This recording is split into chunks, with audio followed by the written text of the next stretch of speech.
Howdy folks, welcome to Adventures in Albrawn, Courts of Everest. I'm Joe Treff, your DM this evening and most, and joining me are my friends Matt, Vincent, Tina, Kara, Hannah, and Alana.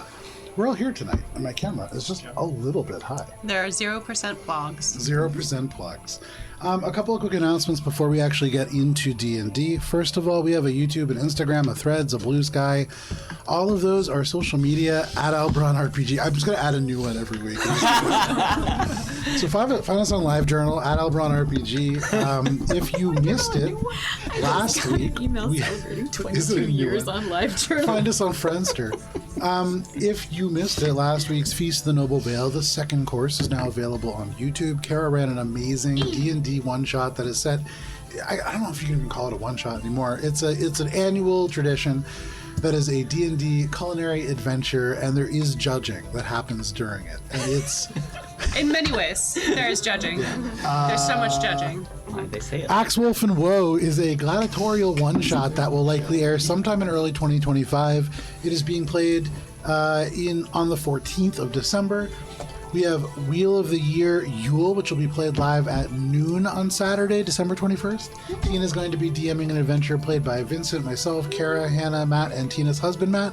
I'm gonna die. Now, to some of us as Blue Cheese Matt, join us here for that particular adventure on December 21st at noon.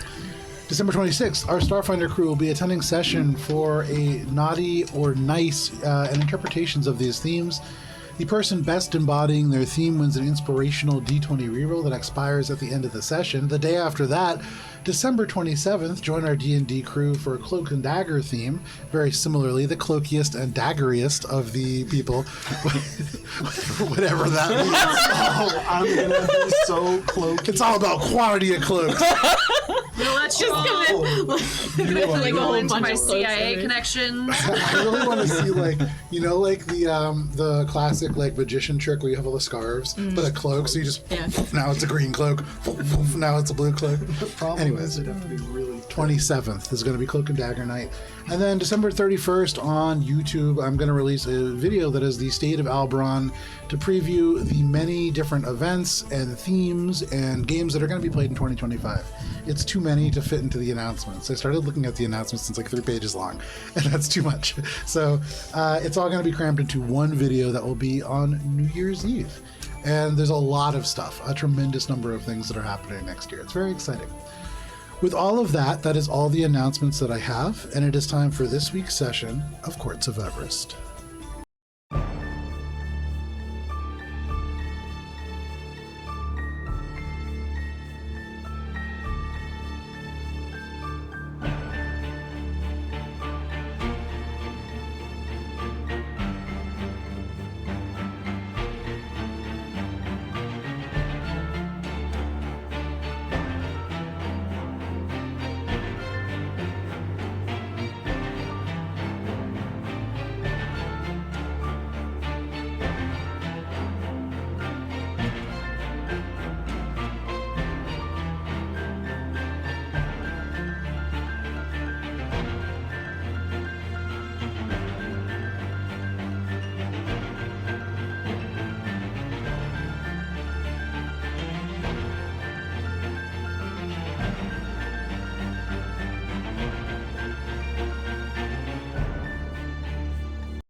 Wandering Hearts.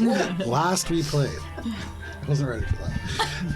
Thanks to Cheshire's mass suggestion spell, you found yourselves now under the escort of the Master of Confidences, who, after calling for some medical attention for one of the nearly dead guards, warned you that you had still another obstacle to clear, the Porter Guild. Led by the sturdy Porter Stoche, the Porter Guild consisted of burly individuals of cheerful temperament who demanded your paperwork, payment, and your employment of 2 other members. Minka, still glowing, combined with Alina and Billy to provide a distraction. Valis, you opened your pack to allow Cheshire access to a forgery kit. And Cheshire, with quick hands, you produced a perfect set of Lunarish paperwork to escort your cargo of 1 Valis worth of memories into the guild. So perfect was this paperwork that it was accepted with a few clarifying questions and instructions that you'll likely face further scrutiny from the expert truths below. After hiring a smelly dwarven porter and a small but buff gnome who declared that it was his second day, You proceeded down the hallway occupied by Cloud version of Ori. There, you were halted by another group, using the stairs to haul 6 gigantic crates of heavy metal implements up, 2 porters working in shifts and taking regulated breaks, as explained by your gnome, who Billy entrusted with a mission-critical jar of dirt. After a brief delay, Billy managed to convince one of your porters that, although it would be a breach of contract for them to allow you to carry the cargo, there was nothing forbidding you from carrying the porters. So Valis and Alina misty step and phase step their way over with the smelly dwarf and small gnome. You entered a chamber dominated by a huge sculpture of bismuth and guarded by a quartet of Lunarish guards who seemed to share, at least 2 of them, some base similarities to Valis. You were instructed to wait, but an impatient Cloud Ori tried their luck sneaking forward around a person titled the Master of Truths with a glowing arcane eye on their forehead. This went as expected, with Ori being encircled with a sphere of force and Cheshire being beckoned forth, separated from the rest of the party. The Master of Truths demanded your paperwork and examined it carefully.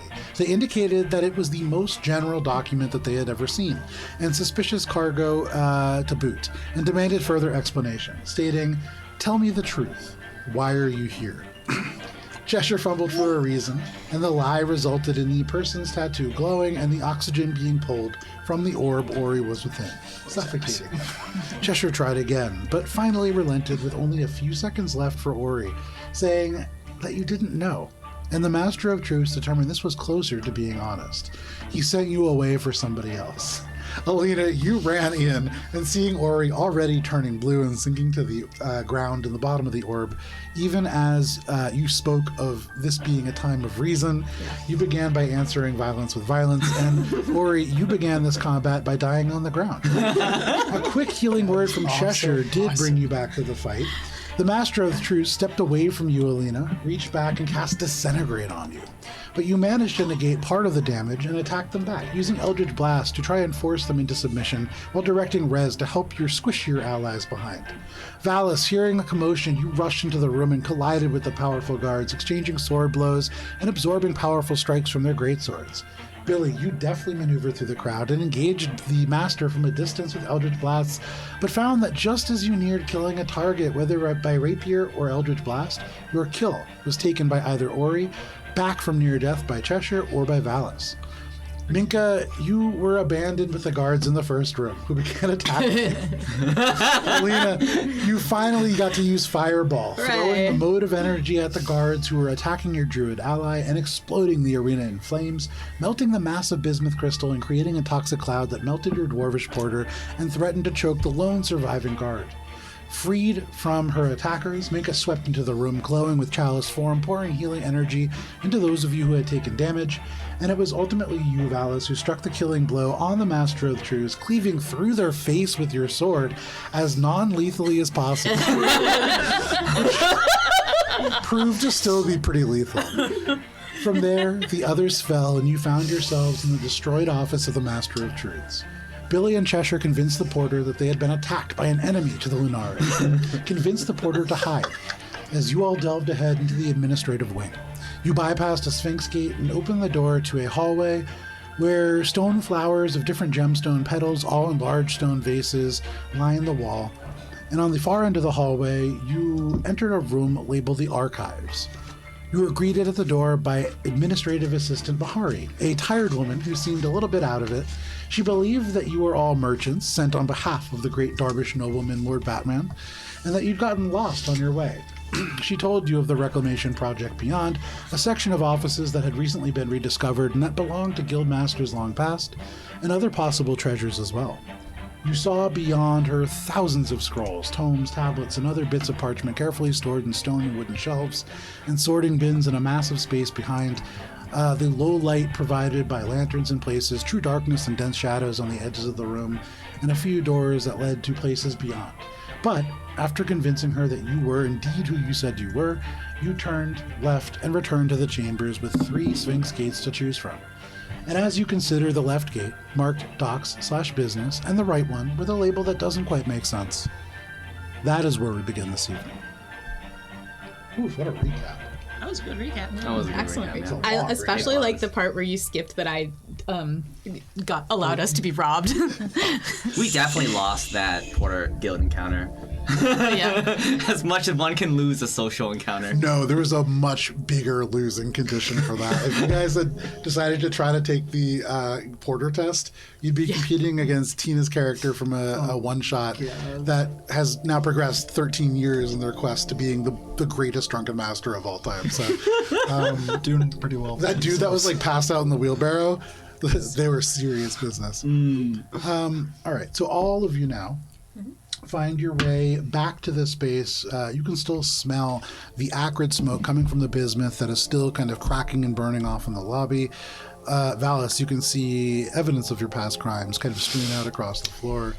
But there are 2 gates that you have not opened or gone through yet, at least. I believe you opened the one all the way on the left and just saw more hallway beyond.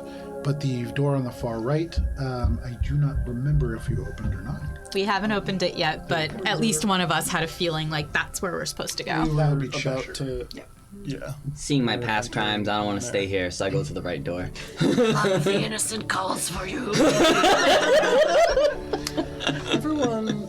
So the porters still with us? No, so when you came back, you Okay. saw that after the They fire didn't died see down, me though because I was a cloud until you were dead, and then the porters didn't come into the room that Yeah. you were in. So, as far as I'm you good. know, And no witnesses. You'd really have to except for Mahari, but she was old and not very good in sight, and I stayed behind. Okay, cool. We're good. It's fine. They're She's probably fine. take her memories anyway. So Yeah, we're she's good. probably fine. Yeah. They've been taking her memories. Yeah, That was so- the thing. Yeah, it's Yeah. like Like Swiss That was cheese brain. Yeah. She's not gonna hold on to it. Yeah. Is there a sphinx there still? yeah. Gotta So answer our riddle? Valis goes over to this gate. You can see that this door gets larger and larger. It's made out of stone. It's mundane, but it grows in height. And as you step closer, it seems to almost like tower up above you. And when you are within 5 feet, there is a sound of stone on stone as the jaw open. And you hear, Valis, do you speak Celestial? No. Omnia est omnia erat levia ormas. Saltare tincta confundo inveniere reveria. Quid sum? Anybody get Could that? you give me the text of it because I could probably figure it out. Well, It's I'm not going. strictly Latin. I know, but It then- sounded like Latin. It's, Hold on, hold on. it's derived from Latin. I'm gonna. Do I still have tongues? I'm gonna. question. I'm say it gonna again? cast tongues and then see if Oh. I can get it to like talk again. Okay. It takes you a little bit. You have to like walk away from it and then kind of like wait. And there seems Wait to for the be- light to go off. It's kind of like a little bit of a cool down. The eyes are down.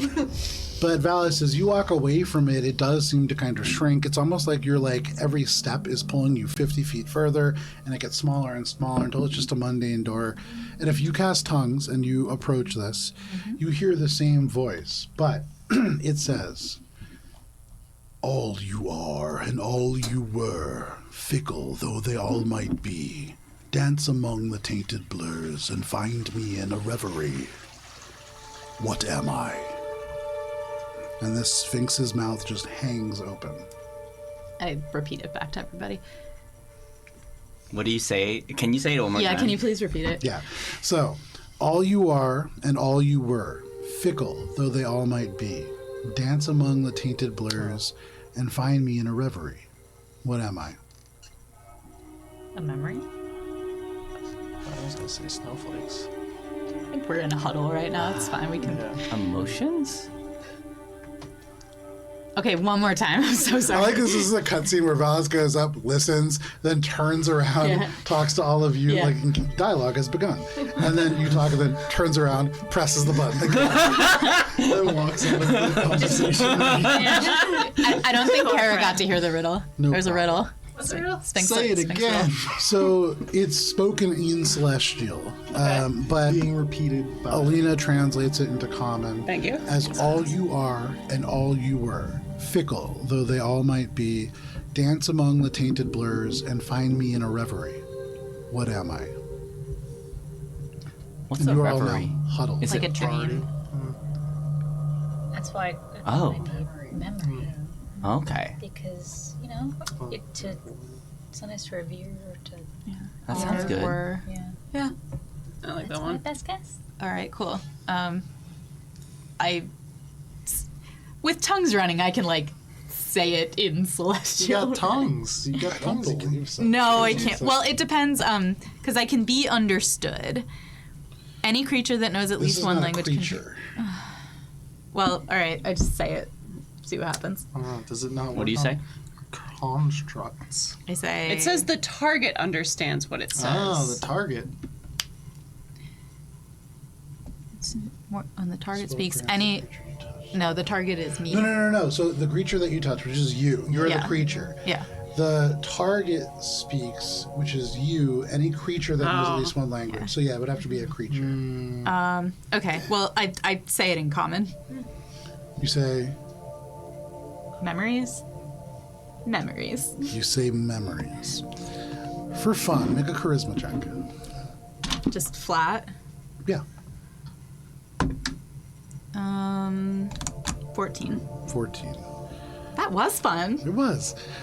You say memories, and it's close. You feel a twinkle of magic that connects to this door, and there is something almost there, but that is not the word. And as it speaks in Celestial, you imagine you need to answer in Celestial as well. Is the other door to the lady with the hall still open? Yeah. How long was that hallway again? Like, if I were to go down it, would it be 3 minutes? No, it's like 20 feet. Cool. It's very close. Billy's gonna quick rush down the hallway and knock on the door again. Okay. You rush down the hallway, you knock on the door. You hear a shuffling, so they put a book down on a desk and they come back and open up the door. You see the same woman. You see tired, a little older than most people who you've seen around here, hair back over, and she looks at you and says, did Lord Batman require something else? Yeah, sorry. None of us speak Celestial, and we're trying to decipher the Celestial poetry. And we think the word is memories, but we just wanted to be sure. Can you just say it real quick? Well, I don't speak Celestial. Oh, surely you have a dictionary. I'm not really. She kind of looks back, and you can see there's this candle that's burning down. There's these little pieces of metal stuck in them, and they're really low. And she's like, I'm really almost about to go home. Make a persuasion check.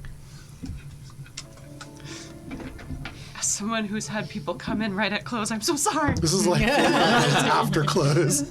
You banged on the glass door until they unlocked 17. 17. Look, if you want to come in and look around and see if you can find something, that's fine, but 10 minutes, no more. I really do want to be going, and the night shift will be here soon enough. Okay. Yeah, I can do that. And Billy steps inside. Okay? You step inside. This is a just truly. Give me 1 second. Pull up archives. I have never in the last 2 weeks written more than I have because of both the Lunarish Guild Hall, the potential branching patches from out of here, and then the D&D group, the Starfinder group is also just in this really big dungeon. As she steps inside, Billy shoots off the message to Cheshire, and it's just I'm gonna check the library. So she turns and kind of gestures, and she says, there's all sorts of things in here. Straight back and ahead.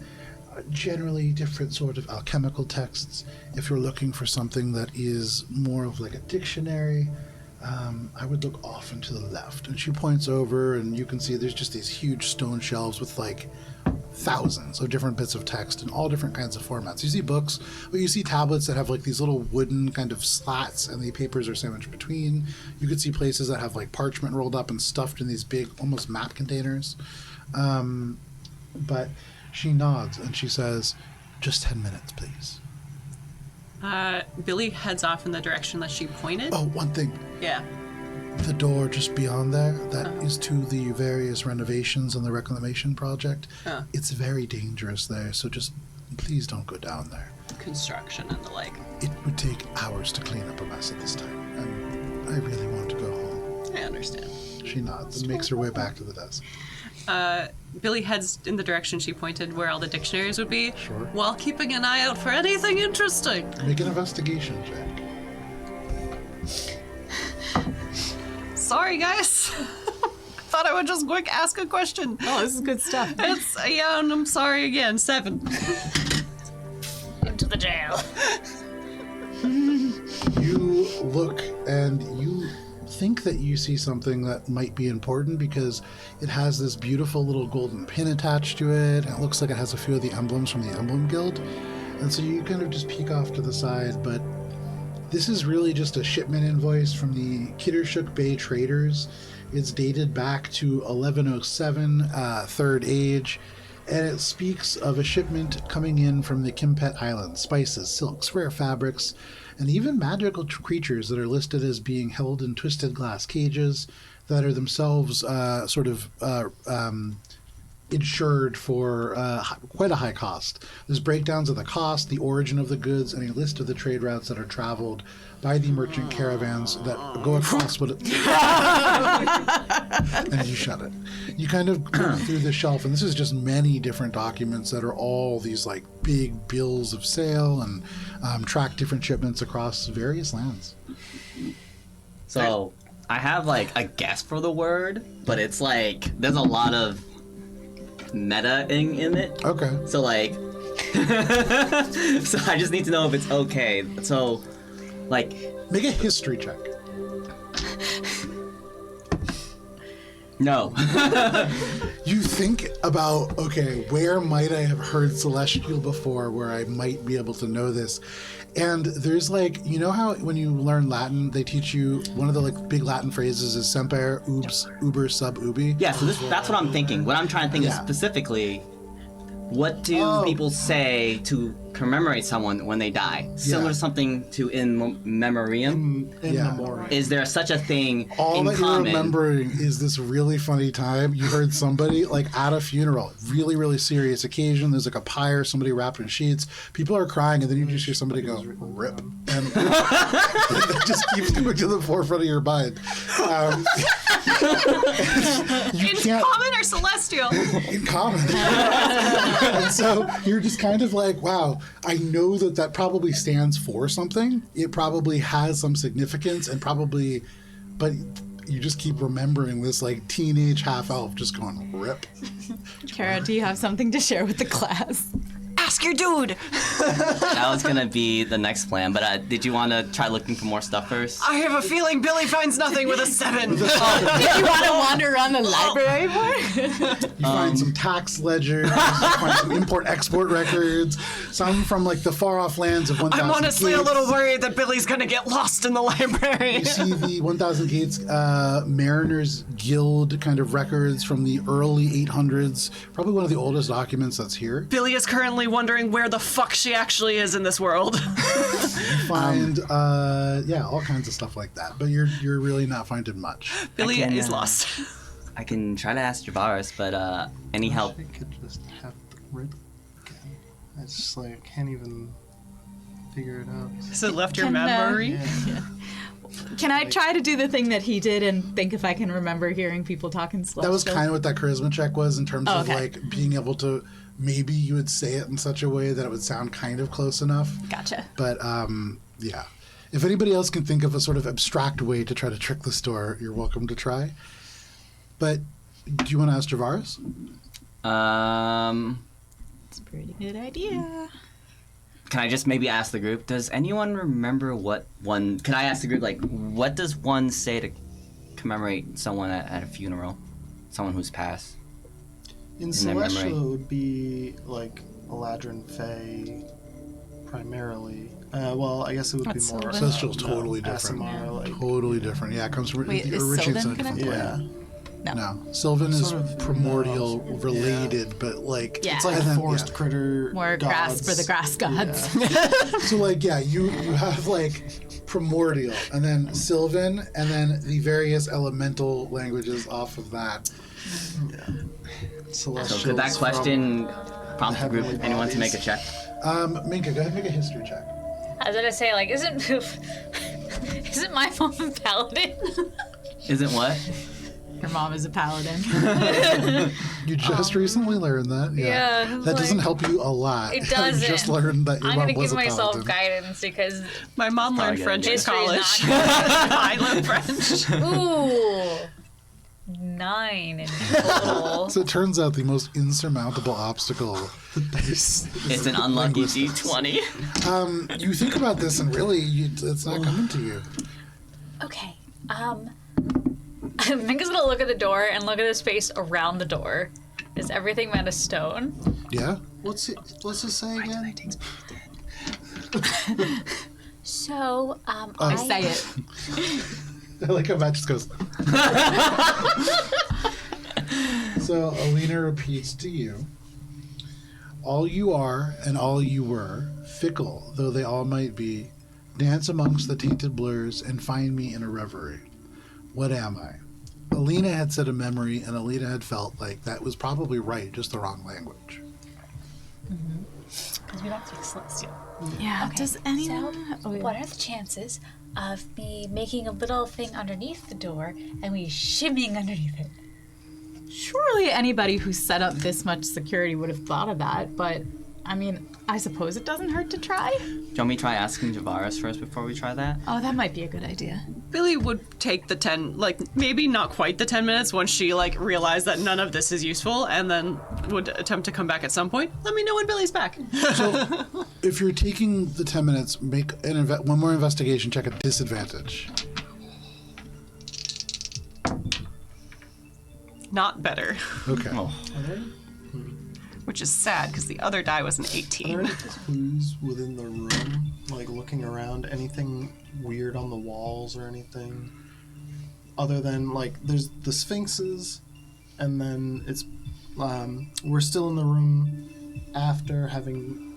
We're in the room that's the hallway after the front entry with the desk and where we killed all The word from memory hasn't come up yet in any of the texts that you guys have seen. For those of you who speak Celestial, who I don't believe is anybody. If we did, we'd be all we would be set. fine. Yeah. The problem is the method that you use to translate Celestial doesn't allow you to actually look at it. So it changes for you. Yeah, Kara. Around the 7-minute mark, or however Billy perceives it, she's gonna let Cheshire know that there's a shift change Okay. coming in at some point Okay. No problem. for the Understand librarian. Rez, Maybe we should you try. ever heard any celestial in your dealings? Oh, yeah. No, tons. Do you know the word for memory? Yeah. What is it? It's Moria. Okay, I say that out loud. You say it out loud. And as you speak, the door and rises up. Here we go. Hell yeah. hell yeah. Okay, and as it does, Alina to Cheshire is gonna be like, are you still talking to Billy doing the thing? Well, can you let her know we did it? Bill, you make your way back. Nice. All right, moving. We're moving through the door I'm so glad that into the danger. for the checks to remember the word from memory, we all failed. But as you do this, Rez says, no, as we're torturing people, they're praying all the time. So Yeah, you hear a lot that's kind of what I Celestial. honestly figured. Like devil, angel, I don't know. It just, yeah. It's kind of the same thing. But you make your way into the hallway that opens up beyond. You can see that this doesn't look dissimilar to the hallway that you had seen on the left leading towards the docks. This looks like it has been used to store many objects off to the side in these little alcoves. It is about 20 feet wide here and there, and you can see there are support pillars that go up to the 20 feet high ceilings, very similar to the dimensions of what you have traveled through thus far. Excuse me. As you make your way through, could everybody make an investigation check, please? While we do, can I ask, does the door close behind us? After you step about 15 feet in, the door does close behind you. Where were you earlier when I was in the cool library? I was hiding, Billy. I'm an auntie. 21. Wow. Sorry, did you say investigation? Yeah. 17. Too busy mocking me, huh? I was just being a dad. So Cheshire, Ori, and Billy, the three of you are paying very close attention as you walk in. Everybody else pondering what rip could possibly mean. Pondering like, wow, Rez just said something kind of dark. Like all of you sort of lost in various places. But for the three of you, as you make your way in, you can see of the things that are stored here, there are barrels of oil. There are barrels of like stones. You can see what looks like a sort of strange, very small series of like crates and kegs and things like that. You see rolled up carpets off in one corner. Not tapestries, so Ori in the clear here, but very much like rolled up and kind of stuffed in one corner. You can see little bins and baskets of various goods. This is very much like storage. And as you make your way through and make your way on, it goes 20 feet down and then turns to the right. And there is a set of stairs that goes 15 feet down. And you see more of these hallways that open up and beyond. Ori, Yes. with a 25. As you make your way around this corner, descend the stairs, you see a similar hallway opens up, but there is almost innately something different about this. Still used for storage, still has these little alcove rooms off to the side, but as you get there, you can't help but feel like there is something hiding in here. You have an eye for detail, you are pretty good at seeing things, and you can't quite make out a creature, but you feel as if something is hiding. The look of this room feels like an ambush. And I would say for you, Billy, and Cheshire, this room is just a little bit cleaner in this space than the other hallways. There's something about this that is different, but you're not quite sure what. We've encountered oozes before with the hallways, right? Or am I thinking of Campaign 1? We've done many an ooze in this That have adventure. like cleared, Mink is kind of the ooze specialist. like that have cleared rooms. You ran into one. Yeah, you walked into Yeah. one. Oh, yeah. Yeah. So, vibes of that immediately, but there's other things in here, so like it's that probably phrase. like if it's a creature like that. Would a visual perspective be helpful? Sure would. Yeah, but I'm like, wait a second. Before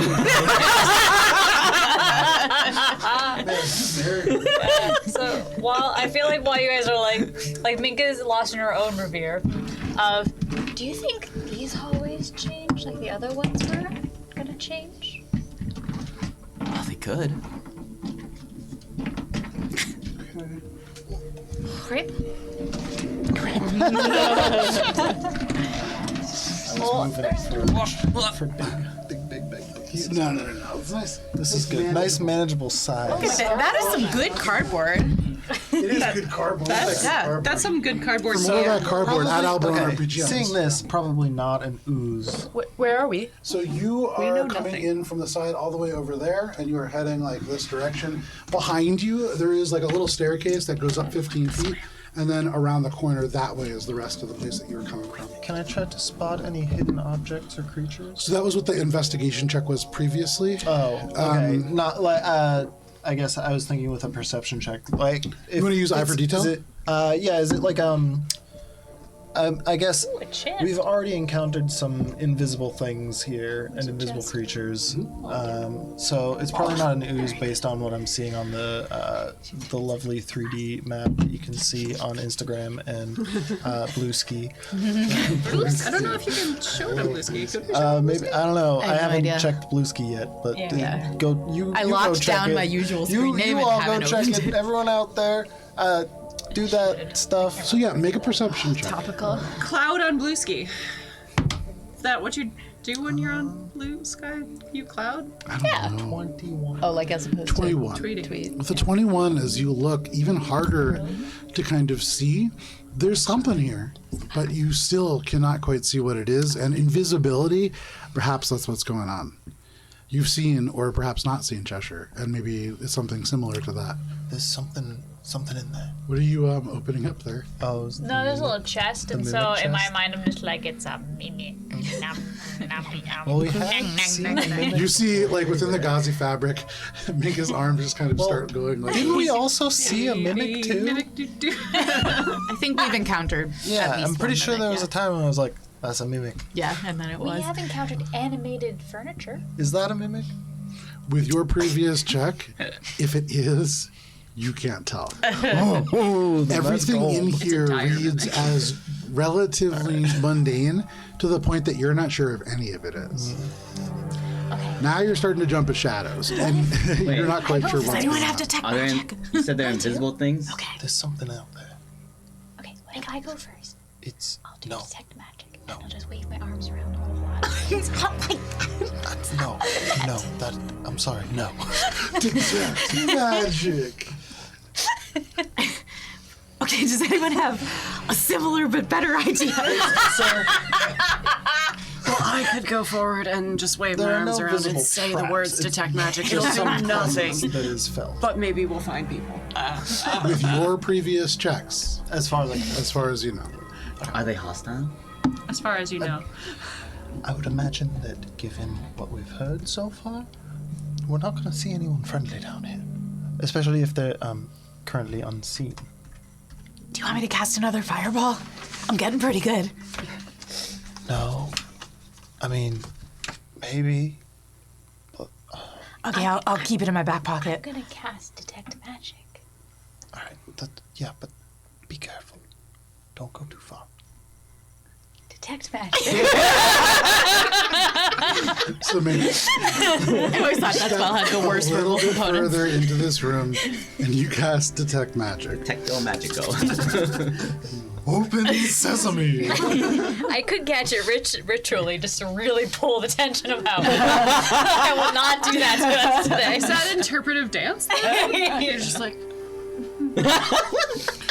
You hold up your hand, and as you wave it out across, you can see almost like in the wake of your hand moving, as it goes across several of these objects, there is a bright glow. You see, as you sort of walk in, the barrel that is off and to your right, the barrel that is closest to the boxes near where Vincent is, and the barrel near that central pillar, almost directly in front of Alina. Yeah, right there. Let's see. Those three. Those all seem to be magical. And then as you get a little bit closer in, you can see the one that is closest to Hannah is also magical. The barrel. Right there, yeah. Here. I see tiny But the barrels. crate doesn't seem to be. Okay.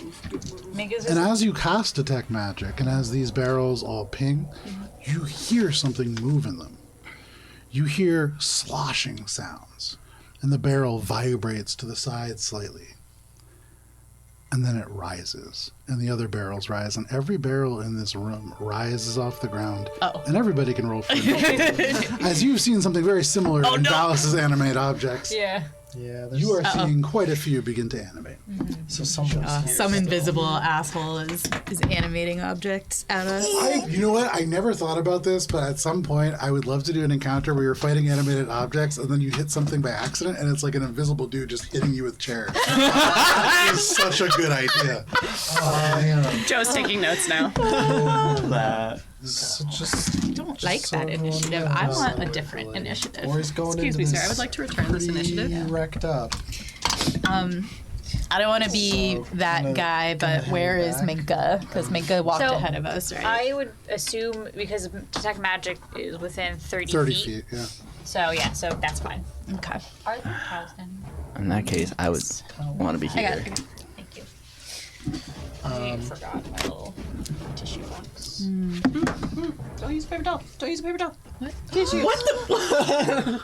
From Japan. From Japan. tissues. You guys all just caught on camera Kara's apotheosis into Mary Poppins. Yeah, that was pretty amazing. Thank you. Okay. So, anybody natural 20? No. Nope. Alrighty, 25 to 20. 23. 23 for Cheshire. Use the free. 20 to 15. 15 to 10. I'll tell you what, I'm all the way down. 10. 14 for Minka. 10 for Billy. 10 to 5. 9. I got a 6 9 on for that. Lena. 9. 9 for. Hell yeah. I 9 assume that buddies. you're after Alina. Where you rolled worse than Ballas. I got a natural 1. Well, I don't know. What's your dex? 0? Oh. Okay.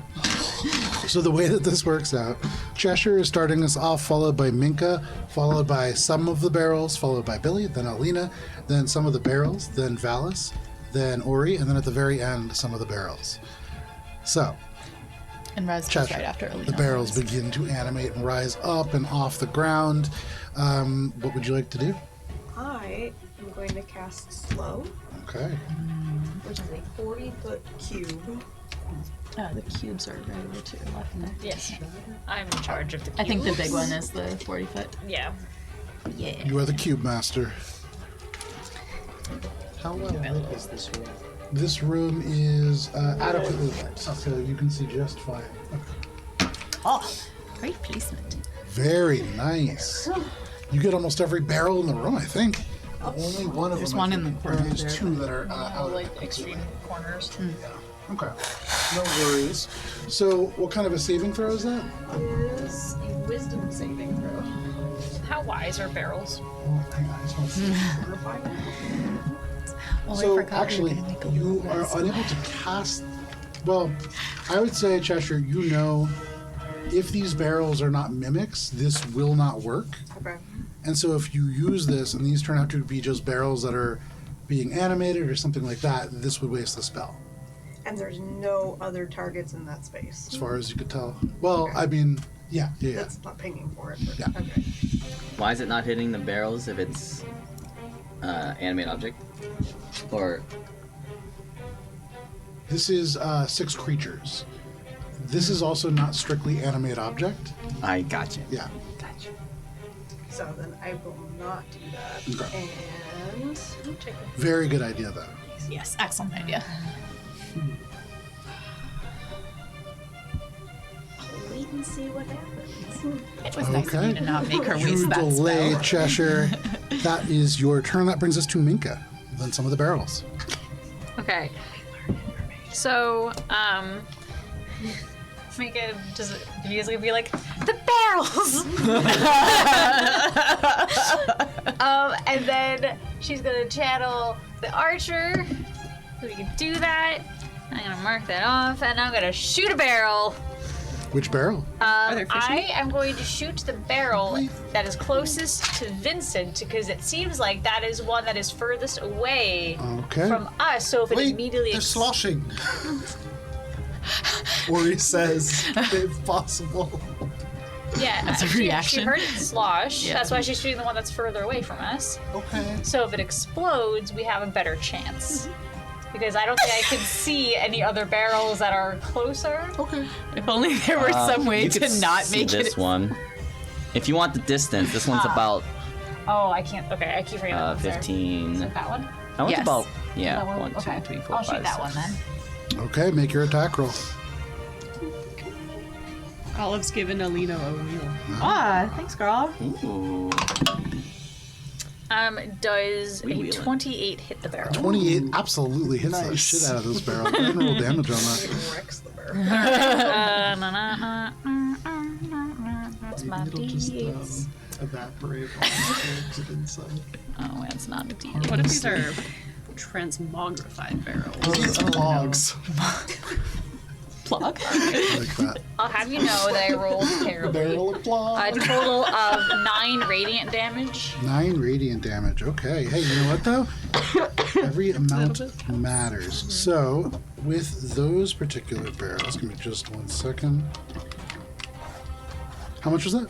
9 radiant 9 damage. radiant damage.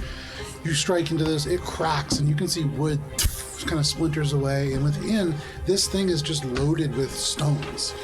This particular barrel. Okay. But no worries. That is your turn. That was my bonus action. Okay. Bonus action. Okay, and then seeing that one is loaded with rocks, I'm gonna knock everything over. You're supposed to be in charge of that. You're supposed to control it. Always. And they are escaping. Actually, that's part of the reason why I need to be over here is to keep them from escaping. Makes sense, makes sense. Yeah, so that was my bonus action. I don't know what these are. So what I will do is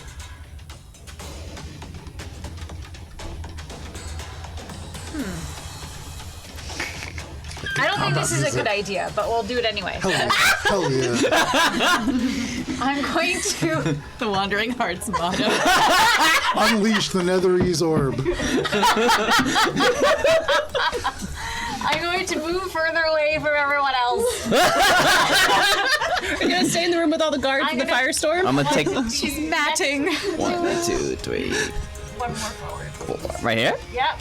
So there's barrel there, barrel That there. one's rocks now. Yeah, is you know rocks. that one seems to be some kind of stones. And Rock and stone. Yeah, stone. It's gravel, I would say very specifically. Actually, Minka, Oh, Yeah. did the you barrel know, break? you know a thing or two about rocks. do. Go ahead and for free make a nature check. Did that barrel break? It's broken enough that you can see a little bits into it. Excellent nature But check. Don't take it off the map Yeah, entirely. it's still very much in the scrum. 32. 32. Oh, wow, you know the shit. As you out of get rocks. closer, it does give you No, pause. sorry, 22. 22. I As can you get do a little math. bit closer, this is a material of stuff that is called thunder gravel. When lightning hits a certain kind of like stone, instead of creating this twist of glass, it will rupture the rock. And in the right conditions with arcane energy available, it can create something that will generate sparks and stuff like that. This is what this is a barrel full of. Damn. Wait a minute. And it floats ominously in front of you. Also anonymously. Ominously, anonymously. And unanimously? Yeah, both. Okay, so my action instead is going to be this one. So this one was rock. One of these was sloshing. Was I able to figure out which The one? three behind you all seem to be sloshing. That one at the very least has rocks in it, and then the other ones are too far to really tell. Okay. So, instead of what I was going to do, I'll use my action to turn around and let everyone know that those rocks can be sparked, and those barrels are sloshing, which seems like a bad combination in a small room. For sure. And I'll use that as my communication. Okay. Because I don't think No problem. I just want to make sure that gets across. You communicate, and you do so mindfully. That is your turn, and that brings us to 3 of the barrels. Oh no. So, these barrels right over here. We're going to float to the nearest creature, which is... Oh, I put too much putty on this. Valis. Let's see. That's okay. If it can't move, it can't move. It can just stay put. You know. Yeah, it can just stay there and not attack. Someone We used, love a barrel that obeys the laws of gravity. We stand. We stand those barrels. We're holding space for the We barrels that are holding. All of these stand- make we this stand in barrels. gravel-filled sound as they approach you, Minka. Okay. But there's a treasure chest right there. I know.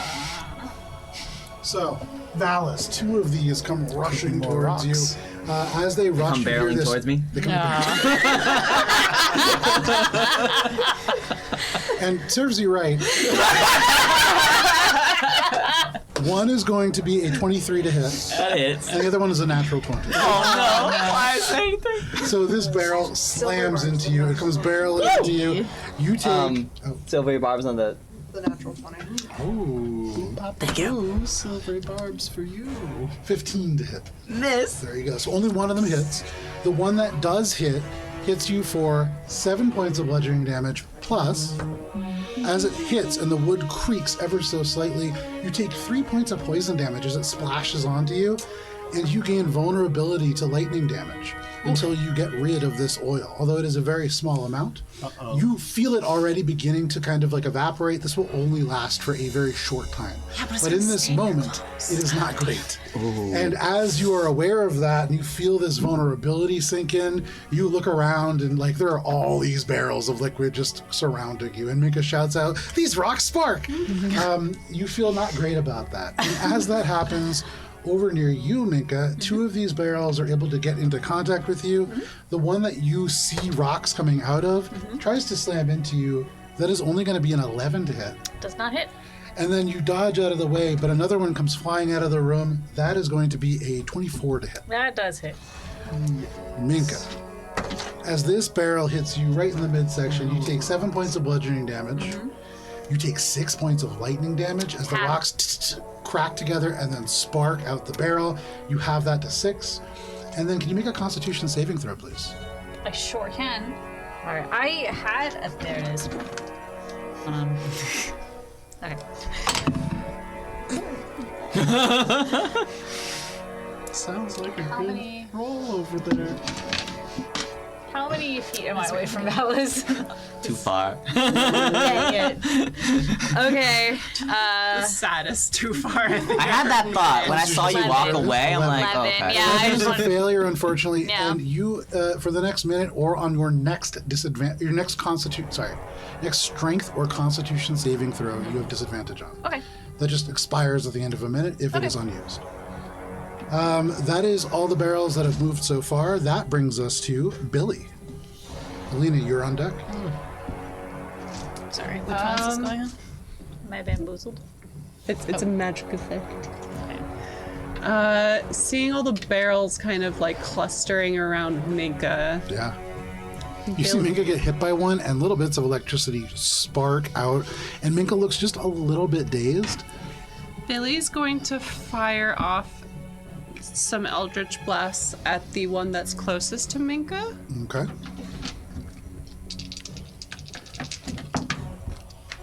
So the lowest one is a dirty 20. Dirty 20 is a hit. All right, so they both hit. And Minka, this is the one that you've already hit before.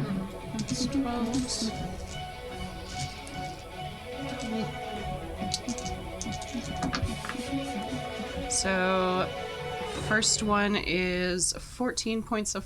Oh, they're both 14 points of force damage, so that's 28 points of force damage. Very nice. And they get pulled. I forget how much closer to me. I think it's 10 feet. It's 10 feet. They get pulled 10 feet closer. They don't, because with that much damage, you shatter this barrel. The barrel explodes out, and using force damage with Eldritch Blast, it does not cause these sparks to do anything otherworldly, but as the little bits of gravel strike on this pavement, it is just like little sparks. It looks very much like a pyrotechnic show. It just explodes away from you. Dropped all those little. It's pretty but not dangerous.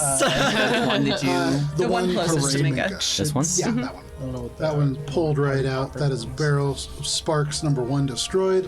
Anything else, Billy? You've got a couple more there. I believe in you. That's bardic inspiration. That is the bardic inspiration. There you go. Excellent. Thank you. Billy, you truly believe in them, and that sinks in. That brings us to Alina. Valis, you're on deck. All right. So Alina's gonna. Damn. Okay. That'd be good for all this liquid. What? A dam. All right. She's so the barrels. I mean, they're still like barrels, right? They haven't Wooden grown barrels, legs or bound by metal. anything. Nope. Okay. They're leggy barrels. I'm gonna try to. Okay, so I activate flight as a bonus action, and then what I'd like to do, maybe with move and action combined or something, is go pick up a barrel and fly it away from Valis. Okay, which barrel? We'll do like the one that's right in front of him. Okay, go ahead and make an athletics check. I want to explain what I'm doing. Yeah. Okay. She's gonna kind of swoop down here, get purchase, like make sure, like work on getting purchase, and then kind of lift it slightly and fly it away. So I'm not like bringing it up high. Right, just enough so that you can drag it away. Yeah, without this is scraping it on the the ground. flight is meant to be, helping with stable. No moving. problem. So go ahead and make an athletics check. Okay. And this is a competing athletics check against the barrel. The DC is not terribly low as it's a barrel. It's but it's being controlled. That's the You would have proficiency on this if you were in the Porter's Guild. Okay, it's a 6. That is not high enough to beat the 9 of the barrel. As you and the barrel both try to like pull, try to pick it up, it kind of rolls around. It almost loses its balance. You almost lose your balance, but you're not able to yield one way or the other. Alina's Wrestling just a like, barrel? Guys, I don't think they can be moved. You hear the slosh, and from this Mechanical distance, bull. you can actually smell what is almost almost certainly some kind of oil that is within. I'm like, it's oil or something. Don't get it on you, I guess. So does that mean that I'm like here right now, mechanically speaking, because I can't get it moved? Okay. Yeah, but you are flying, so I mean, you can technically be on top of it if you want, if that's helpful to you. Yeah, I think that's kind of what I was going for. There So, you go. Aha, you have the high ground. yeah. Okay, and then for the rest of my turn, I'm gonna tell Rez. I'm gonna tell Rez to go help Minka. All right, you got it. Yeah. Rez begins flapping his little potato wings, but that is your turn. Alina, that brings us to you, Valis, or you are on deck. Rez goes next, but he's just flying over Yeah. here. All right. I will just attack this one. I'll attack the one that's underneath Alina, and I'll say like, this isn't usually how flanking works, but I think this is good. Surely, right? I'm distracting the barrel so hard. It's not flanking, right? It's not flanking. Yeah, I didn't think These so. are not flankable, as they are not. They don't have flanks. They're They're all got round it's lasers. a barrel. It doesn't have a face. It doesn't have a back. 11. But they're the 11. wisest of barrels. An 11 is a miss, unfortunately. They've got You balls. strike and you hit perfectly on the banding of iron, and it just deflects your blow. 12. That also just barely misses. It catches you again with this band of iron, and this barrel, it is too strong for you. Okay. Anything else, Valis? No, that's it. All right, the barrel fights back. Oh, The cast. I will say to the group, like, I think some of that liquid got on me. It makes me, I think it made me weak to something. That is your turn, Valis. That brings us to you, Ori. So bonus action hide. Okay, make a stealth check. Don't worry, Ori's gonna figure it out. Yeah, that's what I rolled. Oh no. Maybe Ori will not be figuring it out. Well, I mean, hopefully I don't have to hide too hard. They are barrels. Oh no, it's Billy is not dim confused light. by somehow doing the most It damage. was 12. You feel, considering there are no enemies that you can see in this room, just barrels attacking you, you're probably pretty hidden. But then I'm gonna go 10, Unless there's a barrel of awareness. 20, 25, 30 to here. Okay. And from here, I would like to use my action to seek out, like, this feels like animate object, so there's probably some sort of either a caster or maybe it's like, I've seen wards and stuff before, spells like that. So is there any way somewhere in the room to find how to either kill or deactivate the source of this? You're looking at an Arcana check. There's nothing like visibly. You haven't seen anything glowing in this space. It's a very evenly lit room, and so there's no like bright points. There's no glyphs that you can see. Maybe on the barrels themselves. Could be. Or there's a guy hiding going. Right, but like I could do a perception check to just find a guy hiding in the room. And you already did, and 25 didn't yield anything. Yeah. It did show you that there were these barrels and some other kind of Yeah. feelings, but Gotcha. All right, well then, I guess I'll just use my action to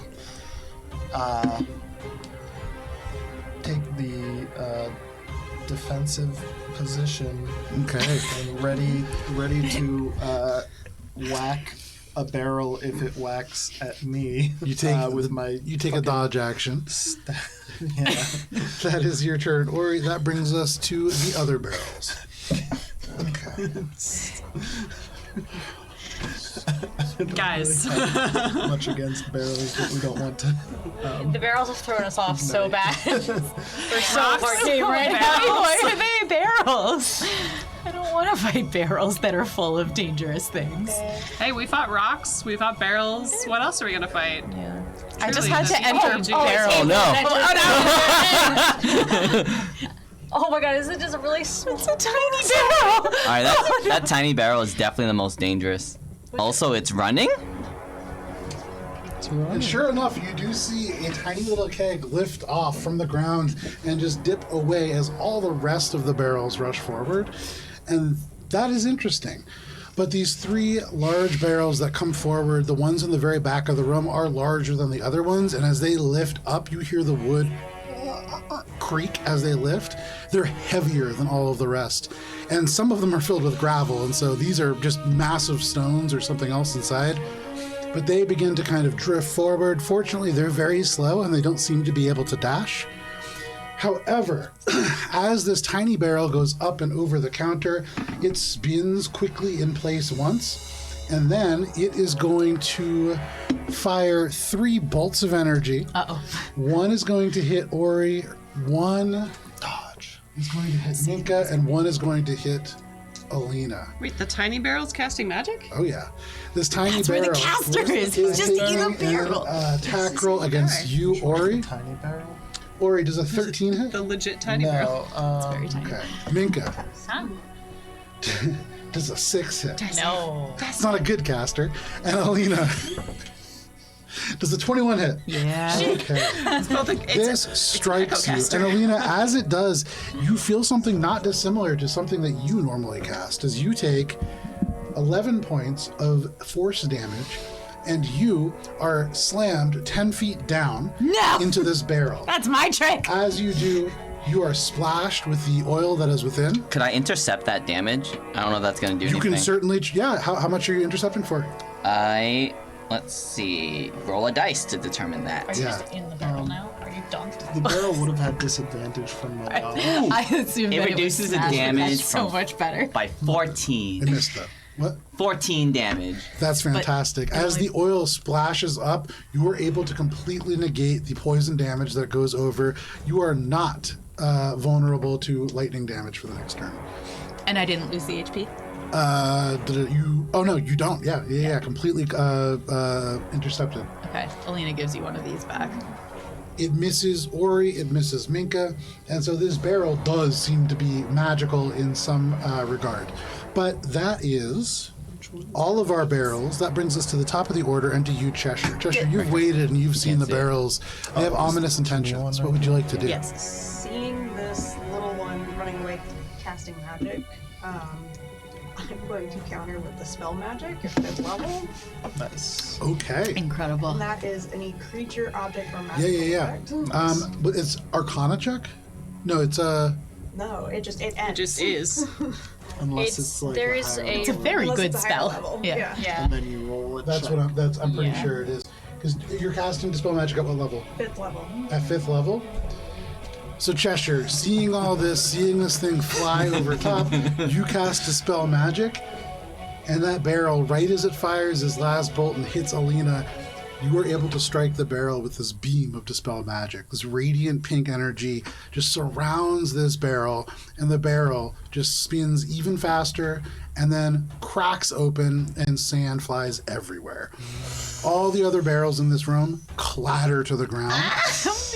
Oil just seeps out onto the floor around your hooves, Alina. The thunder gravel just crackles all around you, Ori and Minka, like harmless pyrotechnics, and you are all out of initiative. Good job, Cheshire. Thank you, Cheshire. All right, let's go. Gonna shake my hooves off. Good show, Cheshire. Sand? I do. Make my way through. Sand?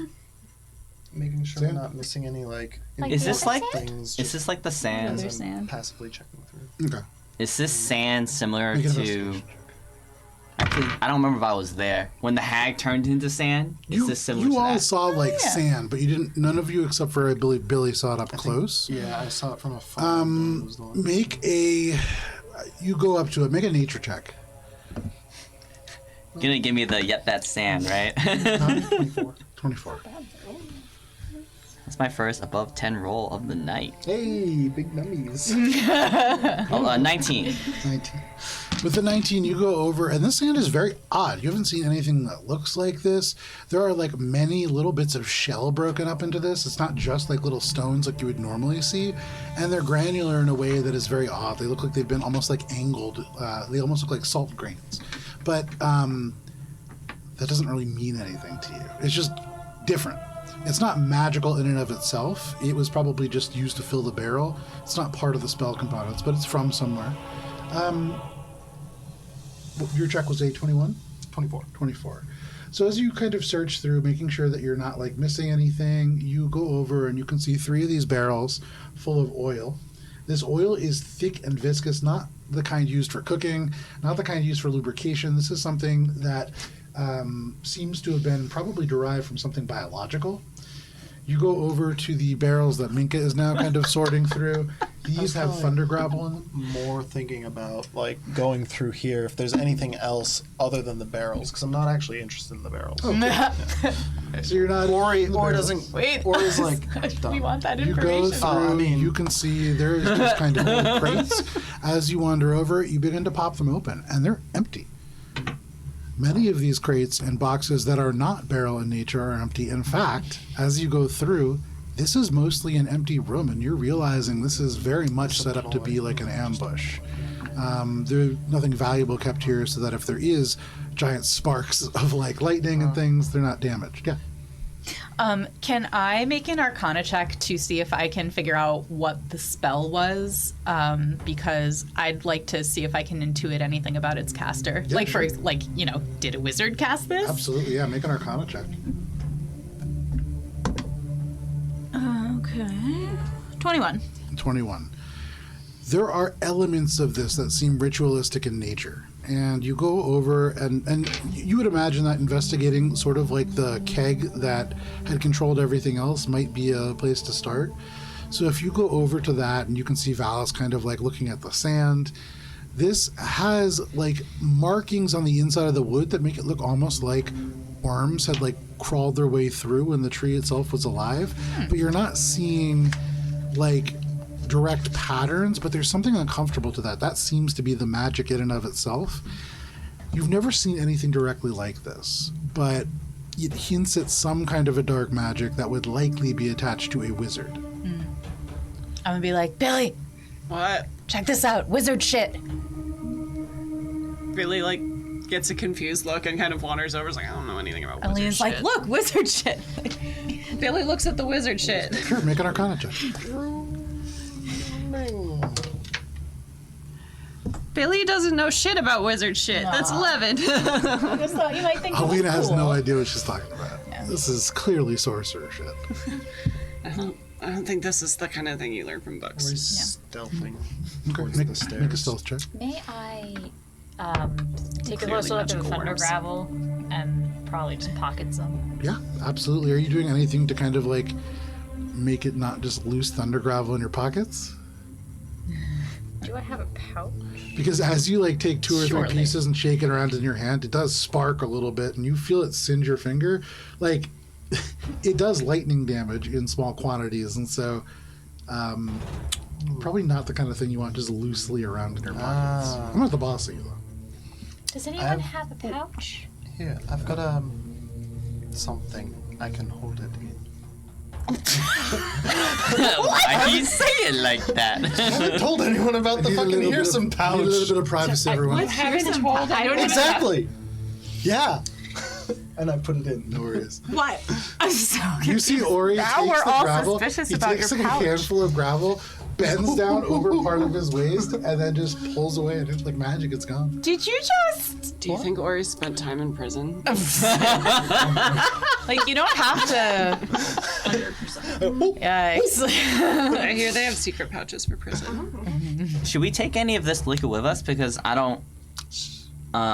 It made me vulnerable to like lightning damage. Right? Billy takes her little vial and And I'll share that with the group. I think I got some on me, and it felt like I don't know. I felt really staticky. Alina's like, oh, Like you a got some lightning- on you.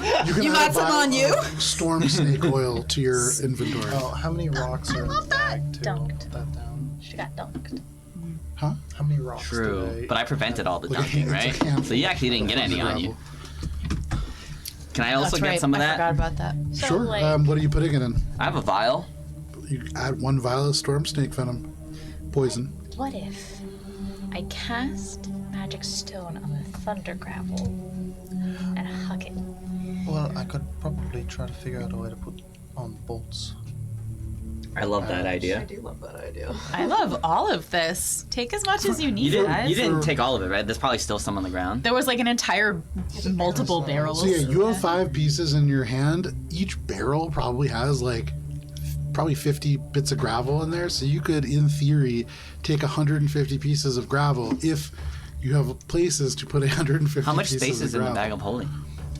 I have a bag in my possession Effectively, too. here's some Bag of Well, I don't holding? want the Bag. thunderstones just floating around in the behaves bag of as a- holding pocket dimension. What do you mean? She could have Wait, do you also have a secret pouch? What's your pouch do? I feel like we knew that Cheshire had secret pouches. Cheshire is just secret. The bag I have that's marked as magical. Yeah, we talked about it earlier. You may have forgotten, but it's incorporated into your clothing rather than having it separate, so that way it can serve as the kind of endless pockets. That's pretty cool. That is very cool. I will hold one thunder grab with the hand. Okay. Oh, I'll do you have a just start spell that like makes stones shoving more? as much as I can into the knapsack bag discreetly. That's a good idea. I think that's a good idea. So if you're trying Maybe to we This would be should good with stuff my it, sword. Not stuff it. It says it can hold up to 20 pounds of material. So I'll take like, I guess the equivalent of like 2 to 3 pounds. Next time anybody gives Cheshire a hug. that bag is pretty close to full Sparkly right now. on this little pouch there. What's the like? But no problem. You take that people would you take wear about for, a like, hands. cubic Like the foot worth yeah. of gravel, Hand buzzer. which equates for Minka's purposes to about 50 pieces of Of like thunder gravel. thunder gravel. So how much thunder or gravel can we put into the bag of holding? Well, the bag of holding has a Make an lot arcana of things in check, it, and I as don't you want consider this thunder gravel material. to, because it's just like a My pocket strongest. dimension. But it doesn't slosh around when we move the bag around, does it? We don't know. It's a pocket dimension. I just assume that things are floating around in there. Zero gravity. Can I look? Well, you've probably looked inside more than once. So like when you look inside, like does 23? look like I stuff don't has know. I'm shifted? waiting for Joe to be able to pay attention. So Minka, I am paying attention, but Minka, No, I know. But it's when you look at this and you consider using magic stone on this will work for magic stone, and it will add an additional 1d4 lightning damage to each of those attacks. And so this, yeah, absolutely a valuable. This is special ammunition for magic stone. yes. Well, so Valis wants to put a bunch of this gravel in the bag of holding. Okay. Hannah always thought that things were just floating around in zero gravity inside a bag of holding. Is this true? For Alina, make an Arcana check. As Alina, for the first time, considers, how does this work? How does this work? 12. 12. You're not sure, but based on what you've seen, like you've put like bags and bags of potatoes in there, and if they were just like sloshing around, you imagine they get loose. Okay. Yeah, I guess we can put some in here, but just want them to be contained somehow. Contained within a container. Why don't you just leave them in the barrel and just take a barrel full of them? Yeah. Roll the barrel. That works, right? Yeah. Oh, well, yeah. You could like use like half or refill the barrel, and then kind What's the of, stuff Yeah, called you again? asked me to peel a banana and then ask for something to carry it in. you can add 50 pieces of thunder gravel to your inventory. So for a grand total. Okay. So in total, amongst all of you, you have 50 pieces for Ori, 50 pieces for Alina. Minka, you took, I believe, just like a handful, which was 5, and you gave that to Ori, so 5 more pieces for her. And Valis, how much are you taking? We took a barrel. Okay, so in total, you guys have taken all of the thunder gravel. You've taken 150 pieces of thunder gravel, and just portioning it out in various ways. Looking at the viscosity of this snake oil, Yeah. would coating it on Cinderson have an adverse effect with the lightning or a positive effect? Does Billy suppose? You imagine like coating your weapon with this would be a bonus action, and then it would provide the benefit of when you hit somebody with it, giving them vulnerability to lightning damage. Cool. Do you have space for another barrel? Just take all the barrels. Yeah, sure. You need to move. Just Roll them all in. how full is that bag of holding? I think it's getting pretty full. It's- But the yeah. potatoes are gone now. Yeah. so But just something Well, to we think about. upgraded the potatoes. You're adding very heavy things into this bag, and so just something to be mindful about. Yeah, I would say, I mean, right now there's actually not a ton of like we had heavy stuff in there that is now gone. Like there was all that How wood many and units the of potatoes. ballast would you say is in the bag right I have now? no idea. But really, it's like the drow money and now these barrels. Okay, and that's yeah, kind of no it. worries. And a lot of the drawn money's gone now too. Yep. Yeah. Yeah, 'cause That's we lost that nobody's social fault. encounter. It's nobody's fault. Nope. I was a boss encounter and we spent well. Guys, Yeah. we should sell the snake oil. Literal snake oil salesman. I just like that what's the oil Billy, called again? Snake? Billy, who's been selling. It's called storm snake oil? snake oil. Poison, sorry. Oh, it's not snake oil? It's an oily substance. They're called barrels of oil because I needed names for the barrels, and so Sir, ended up I being- just let me live my swindler's dream Yes, of yes. selling fake potions and now Storm snake oil. That was an We could be so much more. I have a dream, Matt. or you stealth forward. Was there nothing in the chest, by the way? No, the chests are very much empty. Like they're like completely empty. These are set dressing for this ambush. This is very much a guard that has been left that really can't betray people. You saw them specifically target whatever was closest, and destroying that one barrel that seemed to be what binded them all together, disabled them all. I would It was argue that more Billy's like a theory of trap object than permanence a- has been betrayed. It was more like a trap than an actual creature, it seemed. Yeah. All right. Stealthy. Or Press you on. sneak up forwards, and you kind of leading the way there. There's a staircase that spirals down and down and down about 25 feet. And at the end, you see a hallway that unwinds kind of in front of you. 20 feet wide, like many of them. You see alcoves, but here they're so frequent that it makes the hallway itself almost like a zipper. Every 15 feet, there is a wall lantern that sheds teal light brightly for 5 feet and then dim for the next 10, creating shadows in the alcoves, which, as you peer to the one off to your left, contains more barrels, more crates, some boxes. Am I getting any kind of sense? I guess if everyone's following along as I go further, is there any sense similar to the barrels, like as I'm kind of sneaking through more? Make a perception check. Use your eye for detail. As just a note, I will be holding my starry form, so I'll remain lit. Okay, so Are we in? Hang on. with Minka here, no, you're never really in like a hidden place. What about a wild place? Are we in a wild place? You're not. I'm These just stones ruining are all organically Rory's cropped vibes up. right So, We're in the belly of a stone golem. that's gonna be a natural one for a 12. Oh dear. Every single object in every single alcove has the potential So many to be shadows. animated. Oh, they're everywhere. You have no idea.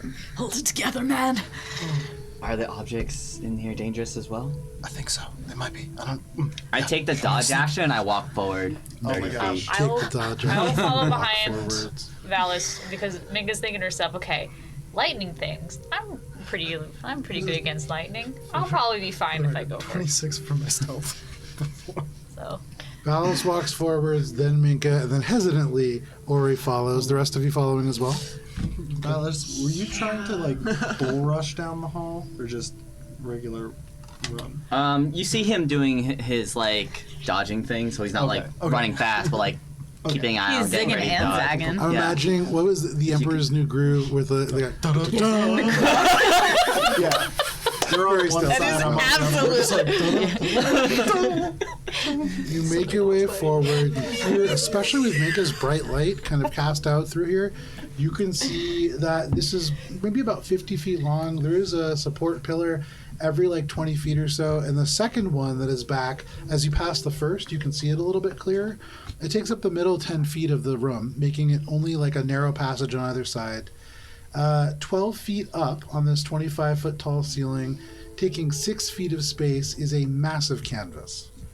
It is bright teals, ceruleans, magentas. You see splashes of daffodil yellow, a myriad of neon colors and pinks, blues, and the green spectrum. It seems to be almost lit from within. It is so bright that it really draws your eyes in. And as you were all walking in and looking, can I have everybody make a wisdom saving throw, please?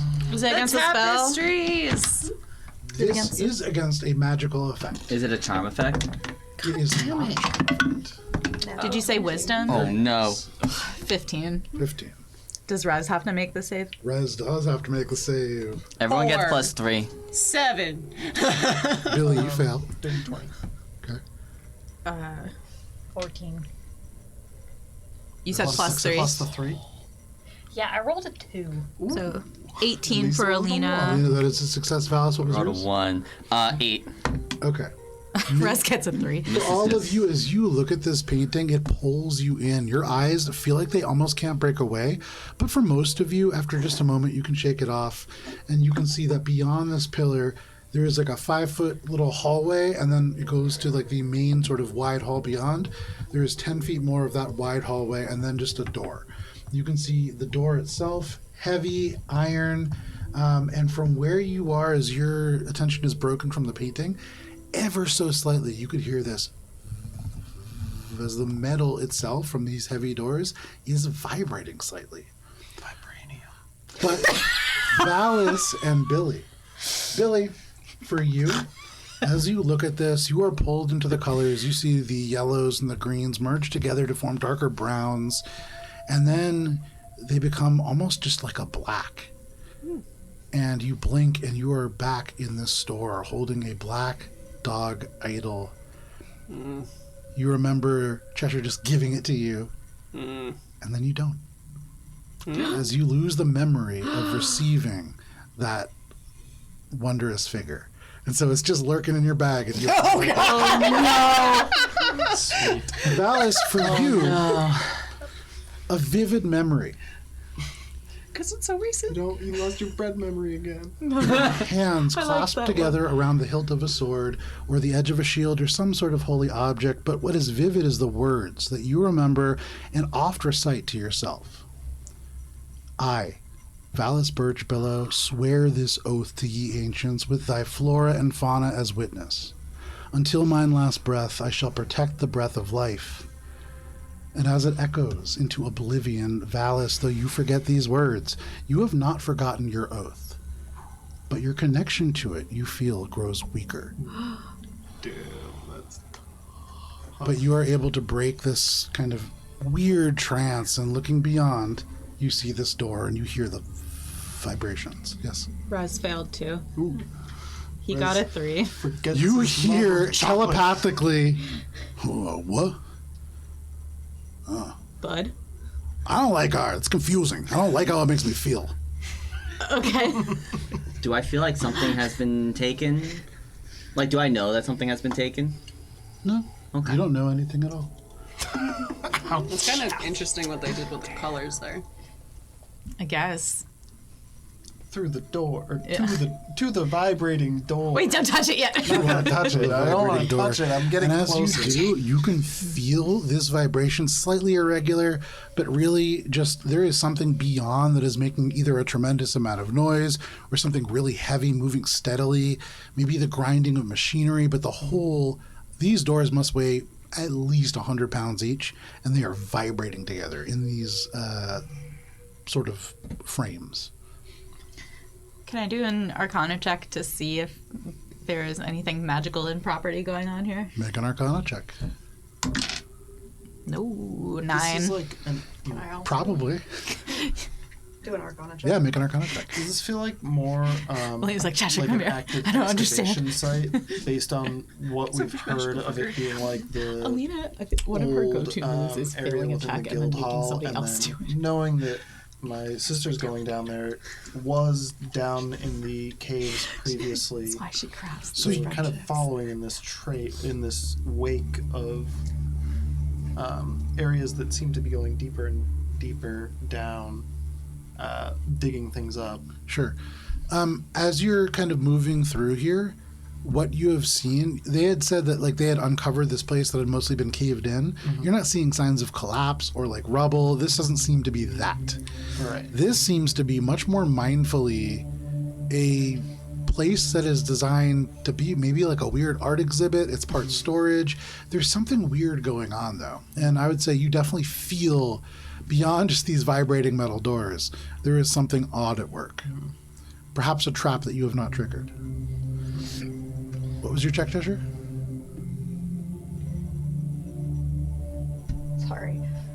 24. With the 24, certainly there is something magical happening. Here in this room, almost certainly this painting has something that is going on. And then beyond, it's not the doors themselves that are magical, those seem relatively mundane, but something beyond is powerfully magic. You can feel that vibration coming from some sort of sound that is not machinery. Are the doors themselves just mechanical, like pushable doors? Or Yeah. but they're like very large. Correct.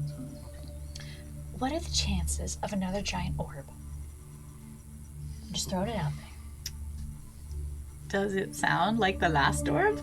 Alina's like, What do you mean by The orb? door are very different. This is like the doors themselves mechanically. The metal has a resonance that is passing through it that is making it vibrate. The orb that you had heard previously was really like the sound of like arcane things and people chatting. Really, Is it more like sonic like vibrations? yes. Sonic Boom? So like tremors almost. Not tremors, but like If it weren't for the fact that it's just steadily vibrating, yeah, very similar. I'm thinking like when you have like if you like have a phone on the table and it starts to vibrate. Yeah, like not dissimilar to but, that. like amplified to a giant amp turned way 100-pound too door. loud. Yeah, exactly. Yeah. There's something really loud on the other side of these doors. Plug. Has anyone touched the door? No, I don't think so. Plug. Yeah. I put a hand on the I door. put some plug in my ears. Put a hand on the Your hand door. on the door, and your whole arm vibrates. You can feel beyond the metal, which also does. You can feel your bones seem to vibrate almost stronger than the skin itself around it, and it's this very, very discordant feeling. It's unpleasant, and whatever is beyond is probably equally so, if not more. You get the sense that when you open these doors, there is probably a very loud sound that will strike you. Okay, I relay that. Can I, What? I can't hear. I'd like to plug my ears, but Alina has big cow ears. Can I just like fold them and Yeah, you kind of like twist them up a little bit Yeah, and plug yeah. them in. And It's plug not them in, yeah. perfectly sealed, but you imagine this will at least help you in this endeavor. okay. I can potentially help. We could just use magic in this area. What? Well, what kind of magic? Oh yeah, good idea. How? We would know because we don't have Yeah. And with like the shush, Billy casts silence and then tries to center it in such a way that it just catches like where we would stand if we were to open the door. Hang on, give me 1 second. 25th sphere. Billy's never radius quite of the willing point. to just So you're gonna- explain what she's It has to doing. be centered on a point you choose within range. which I think is 30 feet. So I mean, you could, without opening the door, you could center it right at the start of the door, and that would extend 10 feet into the space. If you want to open the door, then you could fling silence in, but you would need to open the door first. Is there like a keyhole or a window or anything? Well, I'm 'cause trying to if get there's it a so keyhole, that you'd be someone hearing could a stand in sound. front of the door right. and Good keep call. like and move their hands like outside of the silence to open the door. Is it like a push or pull? Yeah, you just push the door. Cool. I want to just have somebody stand like at the edge of the door and be still in silence in order to open the door and not get hit with the sound. I gotcha. So you're casting it like right in front in of the the door threshold. itself. Yes, so that we can open the door and be in a, like a buffered area. Yeah. But the door is Picturing not it in like it. That way this they don't is the notice doorway, that and there you're has been casting it something like So done. Billy, you right cast here. silence? Yes. You cast silence right in front of the doorway for all of just you. like- You're kind of talking, you say what, and then you see Billy just kind of start wiggling, and then you go what, and then nothing comes out. And you all recognize you are within this zone of silence.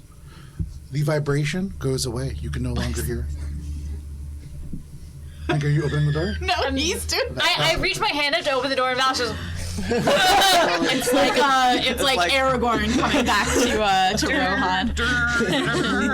Push the doors open to a silent hallway that is long. You're not quite sure how long it is because it's relatively dark. With Minka's light coming in, you do see about 20 feet in. You would be able to see further were it not for the fact that there are hanging from the ceiling hundreds of straps of leather.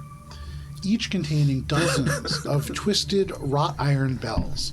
And you can see, despite the fact that there is nobody manipulating them, there's no wind in this room, you see these straps of leather are shaking, as if somebody is just whipping each one from the bottom, and these bells, likely a cacophonous sound that is echoing through this space, though silent for all of you.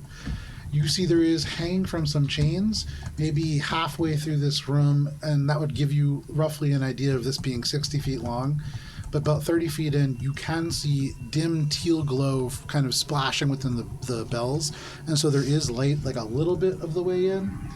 The vibrations themselves, when you open the door, carry into the floor. They carry into the sort of like walls if you are touching them. It is loud, but you don't hear it. You just feel it. At least 20 feet into the room. So from where we are, Yeah. can Billy see any like bell that looks different than the others, sort of in the way that there was a teeny tiny barrel that was different than the others? Perception check. Or a key with a bent wing flying around. Perhaps. A non-denominational key flying around. Yeah. How long? Created by a person silence who is a last? good person. Hold, please. Perception is 29, 29. and I will double check on silence for Matt. So we want to make sure. 10 that we minutes. shut the- Okay, cool. Is it movable or? No. It it's is not concentration, though, for what it's worth. Yes. If I'm putting a mental timer on for 10 minutes. What were you? Sorry, and you.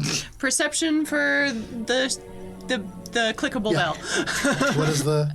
Oh, 29. 29. You gaze out, and first of all, it's really hard to see with so much here.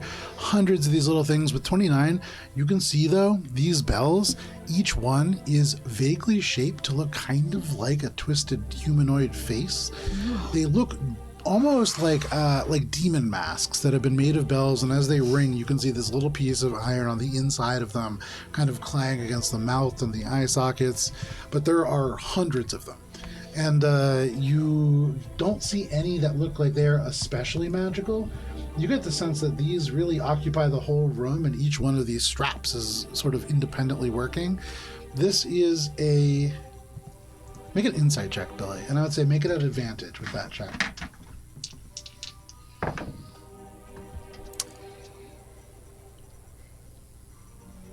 Which one's the insight? The text is too small. 25. With a 25, in the last room, when you had looked at this painting, you had felt some sort of effect. You imagine in this room, if you hear these bells, there will be a similar effect. Yeah. What?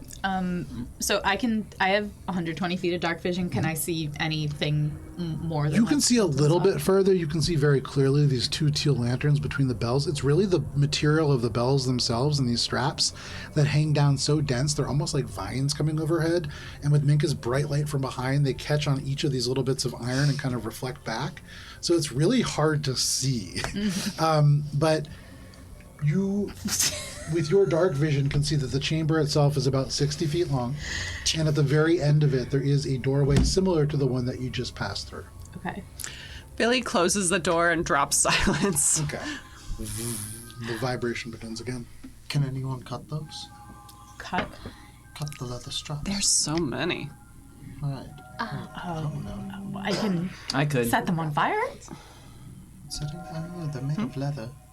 Do you want me to set them on fire? Yeah, so I can do that, twice more, and then I'll be tapped out for that.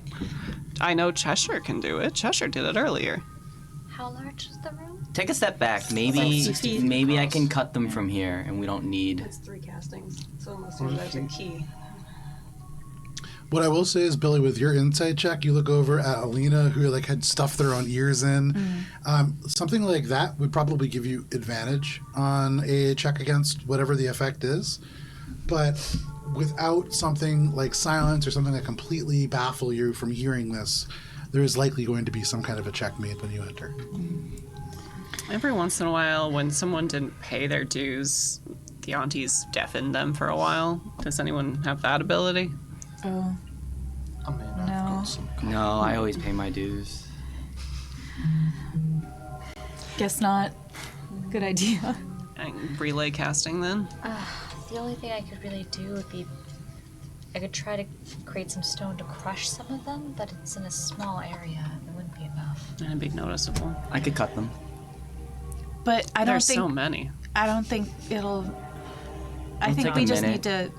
But I can cut them all. Psychically, Rez to you just says, "Why are we so afraid of some bells?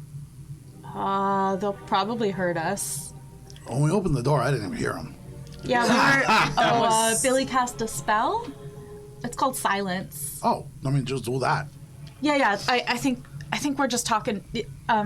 Good idea, Rez. But isn't, So what? Relay casting, I guess, because I don't know about cutting them all. Not that I doubt you. We actually we don't know what would happen if we did cut them. So what's our plan then? They can both. Sorry. Silence, or rock. They How can. far is- They can cast overlapping silences. How far is the hallway? I think it's 60 feet. Okay. They've been You doing better the see math close. over There we go. here while we What if we need to run back the way we came? plug your ears. Like this. Is that seems like that's not that Ori doesn't have a good feeling about that. 'Cause You never That's have a for good feeling free. about magic. Yeah. Sorry, buddy. Better to save the spell slots. Right, that's yeah. If one person can get to the other side, don't then trust myself there's on probably a something way like to I don't know, shut it off like there has been for the other traps. True.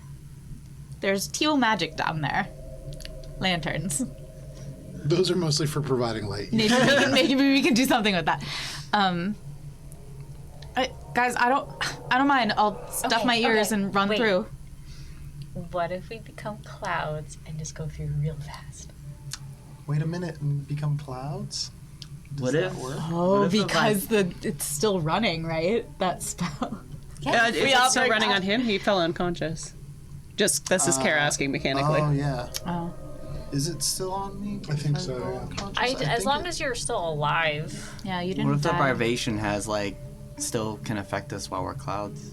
I mean, I guess I think his idea that the we goal move so is to get fast through is that really, really fast. Yeah, I mean, it would still be the downside of it though would be if we can't push. If there's doors on the other side, right?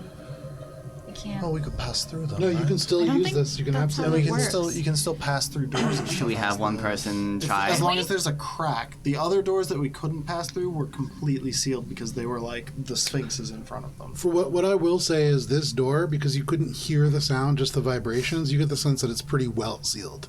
So it Some of may the be other hard to stuff just probably, like too. cloud through. But I'm still in favor of spell relay. It's the safest bet. We can do both. We can be in cloud form so that if something goes wrong, we can zip back. We you We want to can't. hear Ori just go. Oh yeah. Sorry. I'm in favor of cutting, but we can do that. can always That'd cut be as we like- go. How long? So each casting lasts about 10 minutes. One will drop. Okay, They're gonna do them like first overlapping. caster. and then You can keep yours going at the same time one of mine's going. Yes. Right. Okay. Okay. stop.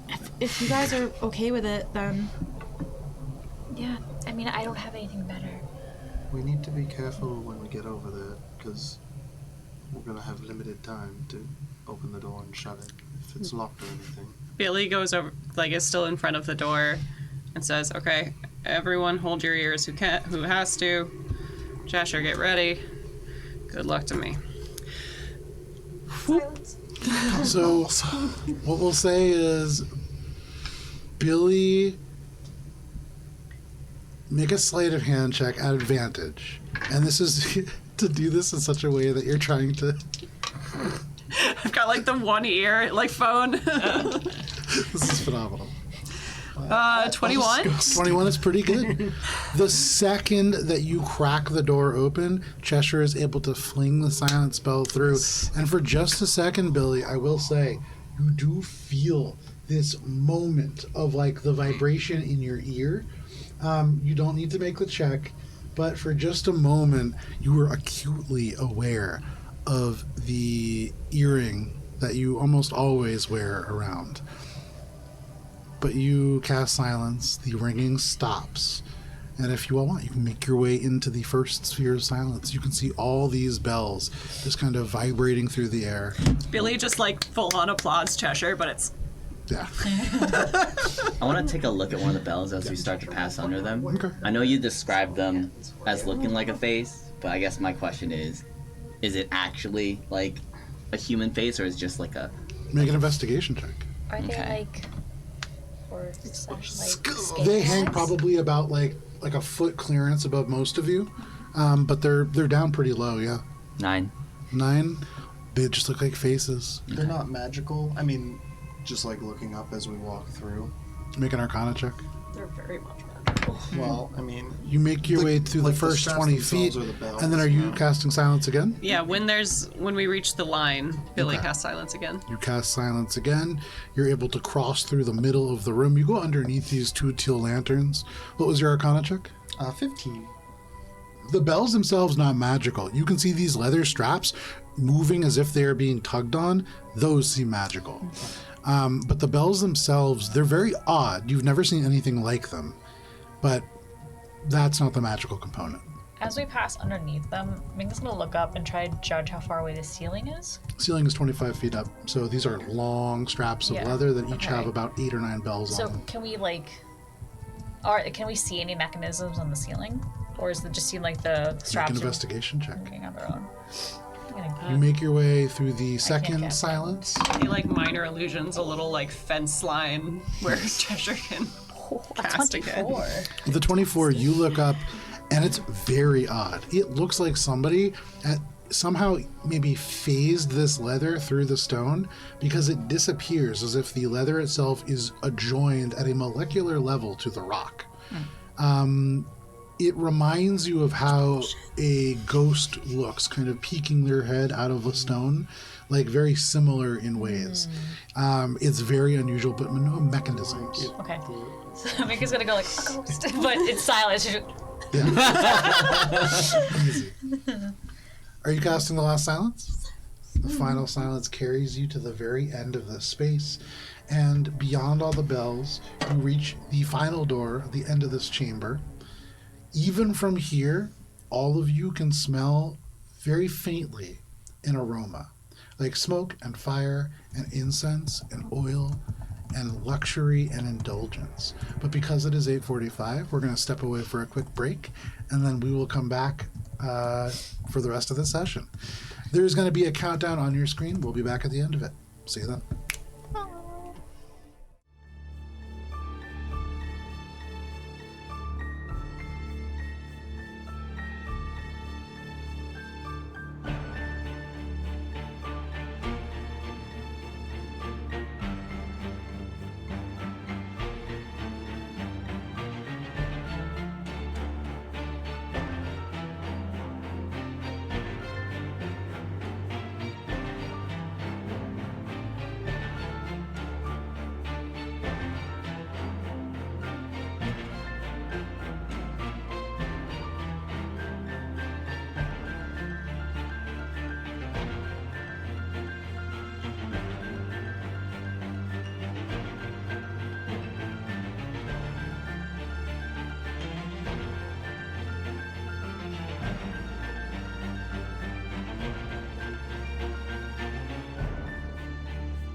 And we're back. Welcome back. If you stuck with us through the break, if not, we're playing D&D, and now you're playing with us. So all of you, Play with us. at the very end of this door, you can smell through the door, though it is silent around all of you right now. You can smell something luxurious like incense or very rich oils or some kind of like a smoky, almost cedary smell that is coming from the very tiny seams around the doors. You see no smoke, but you can certainly smell it. And in this silence, what are you all doing? While we're walking, I just use my Rod of the Pack Keeper to get a spell slot back. Very nice. I checked. You don't have to talk. Thank you, Talon. Getting ready to open the door. Sure. And trying to cautiously like crack open the door, make sure that there's nothing that's gonna fucking poison us as we go. The smells don't smell poisonous though, so Who's opening the door? I would open it, I guess. You pop I can the help door it. open. As you open the door, you see beyond you, there is, first of all, the air that strikes you much warmer, much drier, and it's rich with smoke that out the door itself. It makes visibility only about 20 feet deep into the room itself. You can see there is stone in the floors that rises up to form little stone tables or columns, only about 2 feet square, but 4 feet off the ground in uneven patterns across this 20-foot wide hallway. In some places, this makes it as narrow as 5 feet straight down the center to walk. In other places, you can just walk the full length, but on the raised portions of stone, you see clay, wood, and iron incense holders burning small sticks of incense, hundreds of them. There is about 3 feet of ash in different shades of gray across the floor, and you see, or make a perception check. And everybody can go ahead and make a wisdom saving throw as the smoke out, and you inhale this deeply. Is this also a spell? Perception's a 28. This is 28. Yeah. With a 28, you see just at the edge, maybe 20 feet, 21 feet in the room, but you see edges of this creature, massively fat, some kind of a humanoid. You can see they have gray skin that seems to be oozing with infection. They are crawling on their arms and legs. In fact, you just see these 2 rotund legs kind of push them out of your sight as they move through these big piles of ash. And that is all you see. They vanish out of sight deeper into the room. Wisdom saving throw, Cheshire. 19. 19, Valis. Dirty 20, and everyone gets plus Sorry. 3. Okay, both successes. Wisdom save. Yep, So 22. 15. 15, that is a failure. Did you get plus? Natural one. That is a failure. Dirty 20. That is a success. 26. That is a success. So Ori and Billy, the two of you, as you smell this incense and it just wafts in. Billy, for you, this is a powerful and cloying smoke. You grasp up at this earring because you had felt like you were going to lose something associated with it and you could never, and you don't. But Billy, you lose the memories associated with learning how to play a flute. You are no longer proficient with the flute. Anything that requires you to play an instrument, in fact, you are no longer proficient in. You lose those memories. And you imagine until this memory is recovered, you will not be able to play. Ori, This is gonna ruin the tour. What tour? of the Battle of the Falls! World tour. Ori, you lose memories that are connected deep within your time spent within Crimshale. You remember in your time here not having the magic that other members of your family had. You really had to learn how to hear words of deception. And Ori, you lose the memories that give you the ability to use ear for deceit until you regain them. But you smell these smells. The rest of you are able to shrug off this effect, and you lose no further memories. How does proficiency affect DC for spell save DCs? Doesn't affect spell save DCs. If you need an instrument to like make a spell happen, that would be tough. Yeah. Yeah. Do I know that I forgot Do we know that we forgot No. things? It just Yeah. Everything just sounds a little bit, More true. yeah. And in that Someone way, seems more Ori, honest. everything seems a little bit more deceptive also. I am so ready. I wish Billy had this information. But in this oppressive silence, the smells kind of like waft over you. The smoke continues to billow out. You can see little bits of ash here and there fall to the floor. What are you all doing? I'm gonna put some cloth over my face. Okay. Yeah. Put some cloth over your face to keep the smoke from getting in. Okay. Wrap the cloak around. I just stopped breathing. I'm stealthing. Everybody does something to cover their mouths, with the exception of Minka, who just stops breathing. Nice. Make a stealth check. Ori.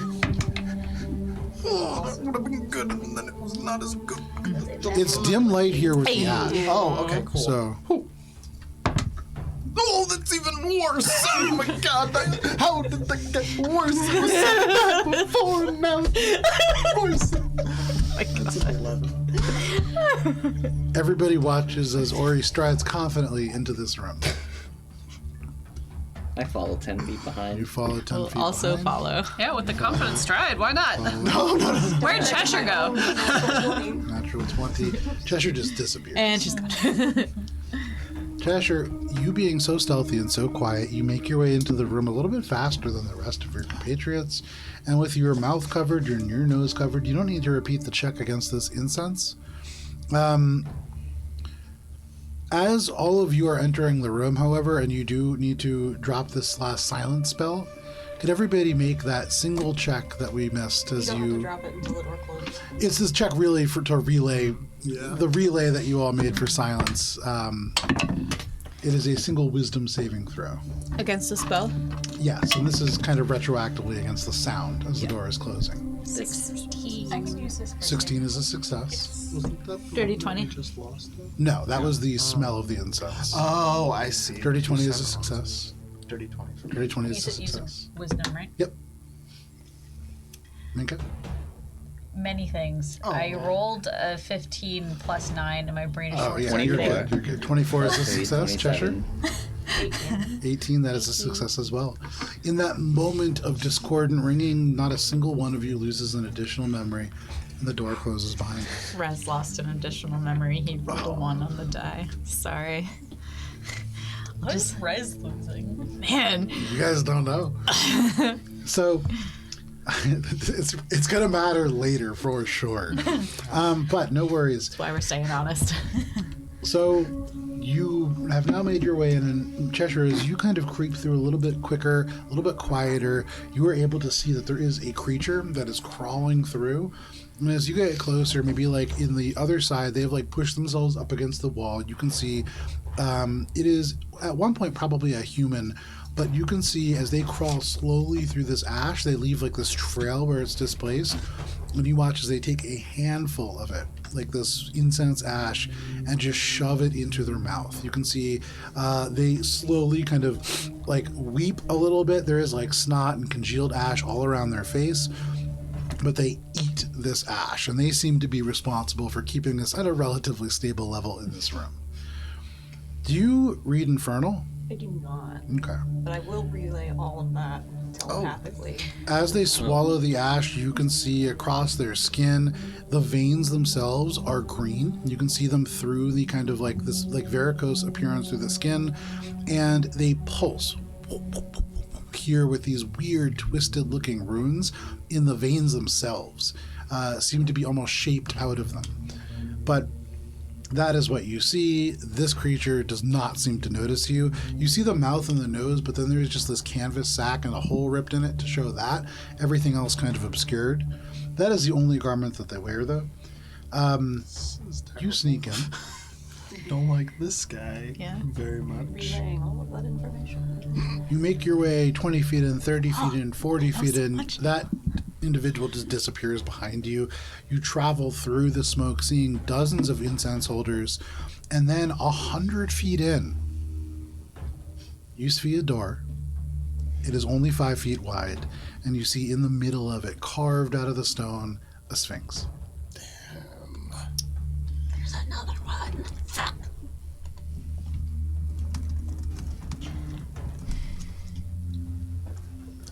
I guess. Another what? Another Sphinx riddle. Oh. Well, we can't. Can we all talk, or is it just? We're outside of silence. But Yeah, they dropped it once we were in here.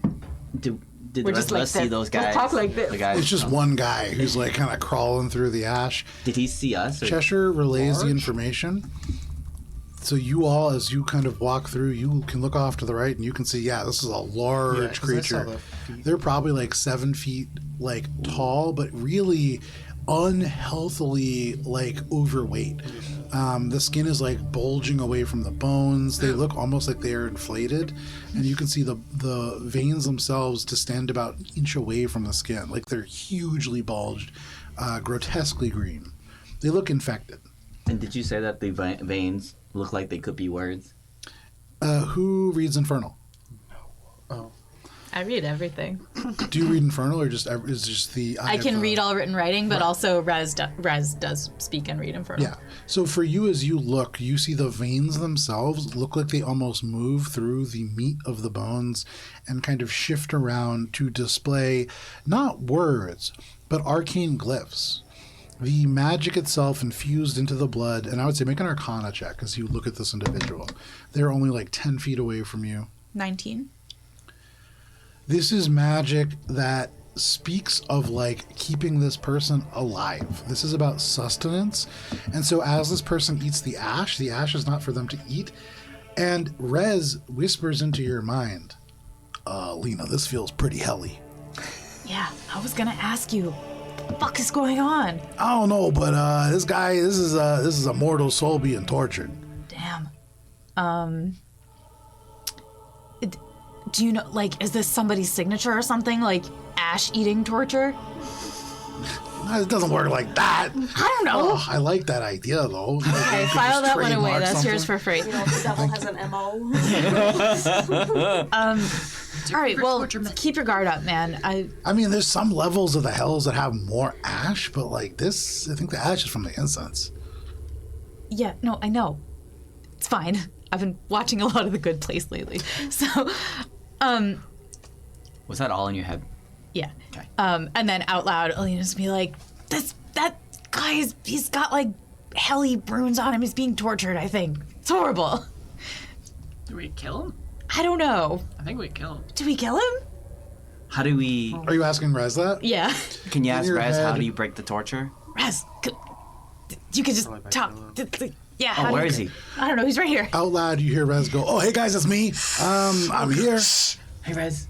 It's okay. This guy probably can't really hear or anything.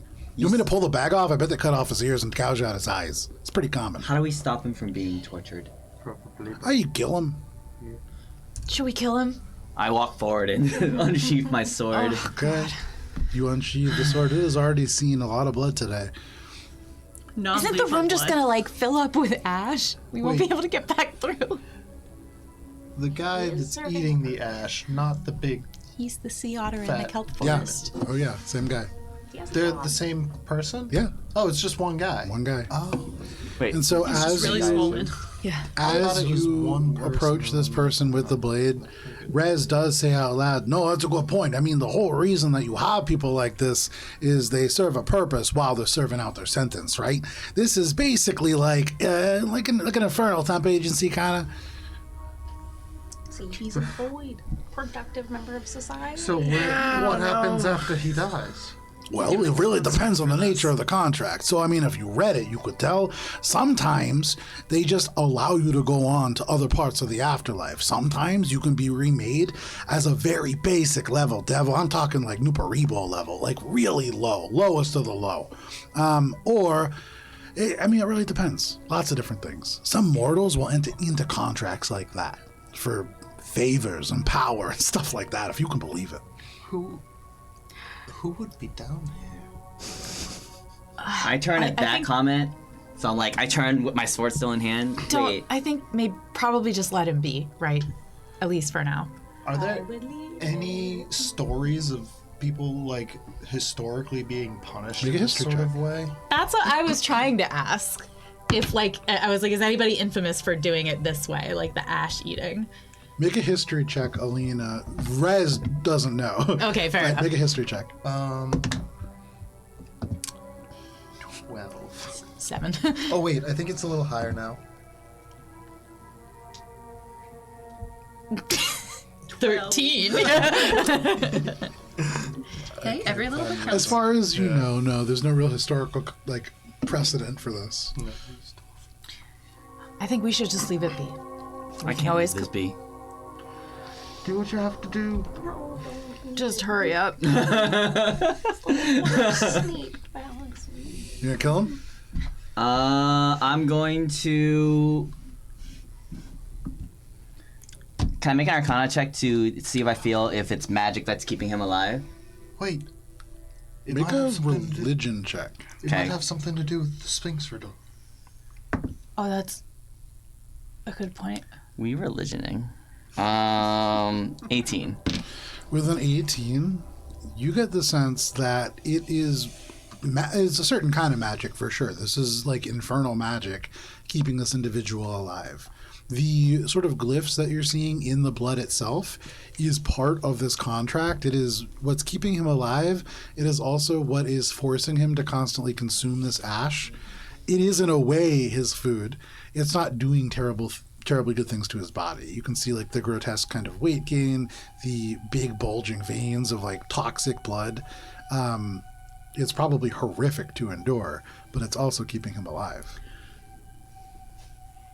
What's the Seven Deadly Sins movie where is the body, what's in the box? 7. No, 1000%. That's what this person looks like. That is what I was picturing when I was writing the description.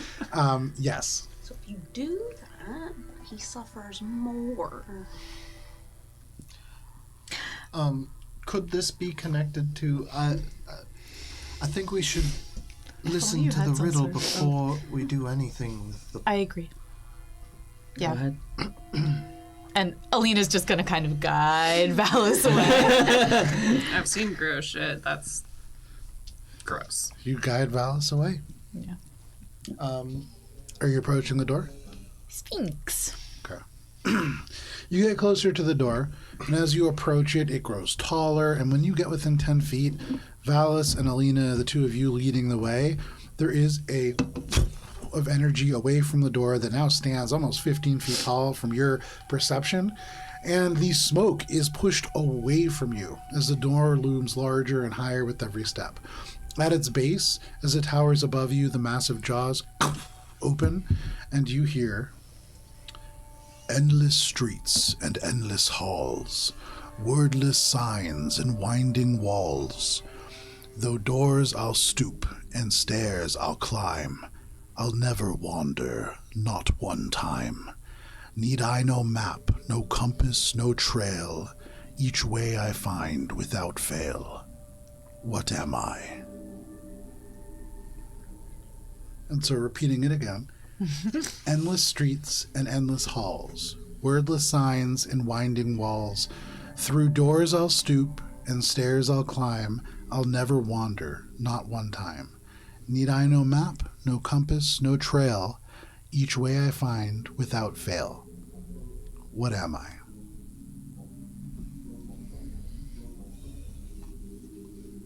Death? Are you saying death? We're huddling. Yeah, huddling, but being like, is it death? In the presence of the Sphinx Gate, you say death, and that word carries out. There is no silent spell to deaden it in the air, just the smoke. But as it hits the door, you feel this vibration in your head. And can you make a wisdom saving throw? Is that is the incorrect answer? Do I get a +3 still? Yeah. Yeah. Nice. That's Only because she ushered me along. thanks. 19. A 19. That is a success. And so you feel for a moment like threads of your younger self. You are smelling smells that are not the incense. You're smelling the roasting of oats. But you hold on to those memories. And you resist having it pulled away. Your friend. That is the incorrect answer. Not your bosom buddy. The door does not open. Any other ideas? Can you say it one more time? Endless streets and endless halls, wordless signs and winding walls. Through doors I'll stoop and stairs I'll climb. I'll never wander, not one time.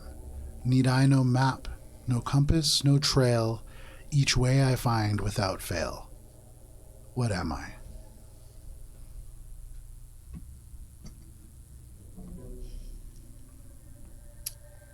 Riveting video content while you just watch the smoke coming out of our ears. I wish I had math camp, but for words. Oh my god.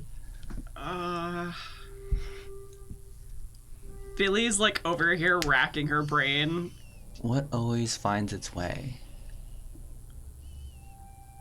Life. Like, Are you saying that out loud? To the door? No. it's a very That's funny what I was Jurassic thinking, though. Life finds a way? Through halls, through doors, stooping through doors, going downstairs. Climb usually applies up. Doesn't need like guides. So up, down. Always finds a way. Billy, Kara's stuck now, so she's just, it's not leaving my head. She's just gonna be like, life? You say out loud, life, to the door, and you feel this reverberation through the air. As you make a wisdom saving throw, please. That's not right. That is the incorrect answer. Shocking. Potentially very. And then after that, I have a little help for everyone. What do I lose, Joe? What was the check? And +3? 8. That's a failure. How many memories did you have prepared for Billy to lose? Because I think I surpassed the number you prepared. He was saying upstairs that he had been having fun, like thinking about different memories that would be good to lose. Billy, you were anxious coming in. You know that people have been losing memories, but all at once that anxiety lessens somewhat. You feel weight on your ear, just piercings, just metal. That's all. No further significance. And though that metal weighs just as much as before, it seems a little lighter in some ways. You lose memories associated with where that cuff ring came from. That's what I get for. But you don't lose the sense of loss that is associated with Oh, fuck you! it. And that is the wrong answer. Profound loss. Damn. You said you had help for us after that. Punch our way through. Everybody go ahead and make a history check. History or religion, your choice. We're gonna try on different equally D20. bad. Sure. I got Do I get my 6. thing? Your thing? He's got a thing. Sometimes he gets it. Context-based advantage. Luck is not my Yes. lady tonight. Ooh. Yeah, same. Yes. All right. Ooh. All right. Do I get a +3 for this too? For No, history. it's for saving. I feel like Valis gives you a minus to history. 22. 22. Valis? Oh, bad. Cheshire? 23. For History. It doesn't matter. Oh, History or yeah. religion? Mine's We'll do history. history? Okay. History, sure. 'Cause 9. That's the one I 9. have for. 6. 6. 4. 4. With a 22, you get the sense that this is tied to something, some kind of a creature that's historically relevant, but you can't think about what it is. And you think about the words wandering and stooping, something that must be pretty big at least. Or with the 25, I had the He had the 20. 22. you had the 22, so that's what had you, the 23. that's what you think of. Oh, you had a 23? Yeah. That's what you think of as well. It must be a pretty tall creature, and that is the sort of narrowing factor that you got. Some kind of giant, maybe. I think you've actually seen a giant get lost, like in person.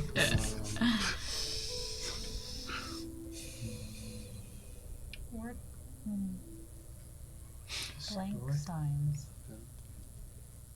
And Some sort of creature. Historically relevant. You say that out loud? Yeah. Would you say?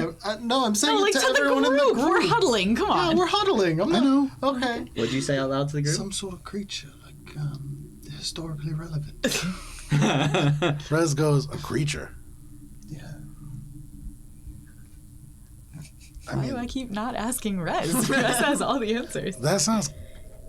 I mean, mentally to you, then he Go says, on, bud. could that be a minotaur? Because we have those in the hills, and they never get lost. That's kind of the whole thing. Alina's like, Minotaur? Apparently they never get lost. And then telepathically, she's like, were you too shy to share that yourself? What's going on? That seems kind of weird. Okay. Anyway, she's like, because, Just give it a shot, I guess. okay, Minotaur. The door rises up, and yeah. Rez, in your mind, goes, Alina, I think there's a connection to the hells here. Yeah. Dude, no shit, but like, Well, like, not the right kind. what do you mean not the right kind? Like ash and smoke and stuff like that. That's not Stygia. That's like worse. Like which one? I don't know. It could be a couple of them, but none of them are good. You think there's like a devil here calling the shots? I don't know, but there's some connection to the hells. Do you want me to tell everybody? Yeah, sure. But I don't want people to think that I'm doing this. Because everywhere that we go, we keep finding our way to the hells, and that's not my intention. I'm just following you. I'm the familiar here. I'm just kind of worried that... Yeah, okay. Don't worry, I'll vouch for you. Thanks.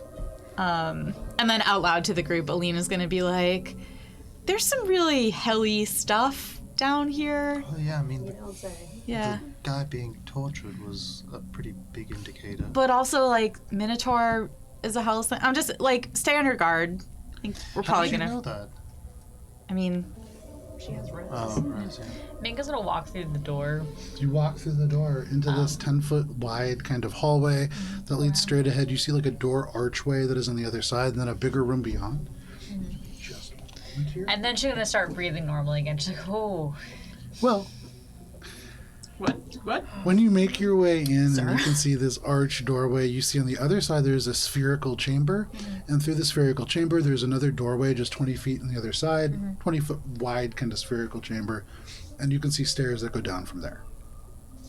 In this room, you can see hung above the door itself, taking up like 10 feet of space above the door, there is a set of black, sleek, black like plate mail armor or half plate armor that is layered over top sleek black leather.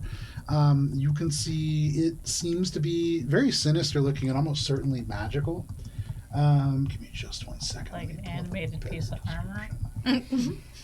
It's not moving currently. You see plates of matte black metal that cover the chest and the fronts of the arms and legs that would like overlap almost like segments, but along the edges they flare and become kind of pointed. It certainly looks vaguely infernal. The leather itself is beautiful, but you can see as you get a little closer, it is dozens of pieces of leather that have been intricately put together, like puzzle pieces almost, like just scraps of leather to make like perfect black leather armor underneath. You see off to the left, hung on the wall on these two hooks, what really kind of makes you catch your breath is a set of sleeves of delicate gold chain links that hold a grid of tiny pieces of white, pink, and green tourmaline set in studs of gold shaped like flowers. And these look quite beautiful, and there's certainly a magical kind of glint.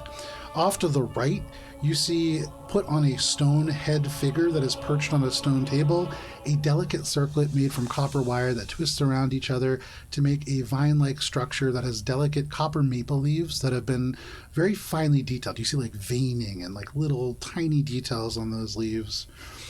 Off further to your left, like just like you could reach out and grab it, there is a hawksbill blade of dull iron that is attached to a hilt carved of ivory in the shape of a very simplified skeletal form, like a head and body like this that forms the handle of this dagger. You see off and to your right next to you, the other hand could reach out and grab, hanging from a little chain off the ceiling, a ring set with glittering pieces of gorgeous glass that unbelievably complex. There is little like spirals and twists in it. This is almost certainly dragonborn made. And you see the glass itself has been shaped into 8 gem-like shapes of facets of red, yellow, and amber. And then you see on the ground, directly in the center of the room, there is a black mask of lacquered leather that looks like an expressionless elven face. It just kind of stares up, and though it is looking at the ceiling, it almost looks like it's looking at you from the eyes.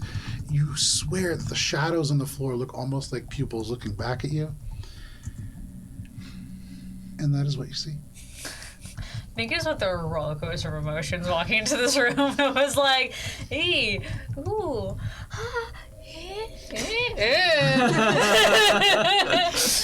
Beyond that, there's like a staircase in the other doorway, and you can see it goes down and down and down, at least 10 feet, and then out of sight.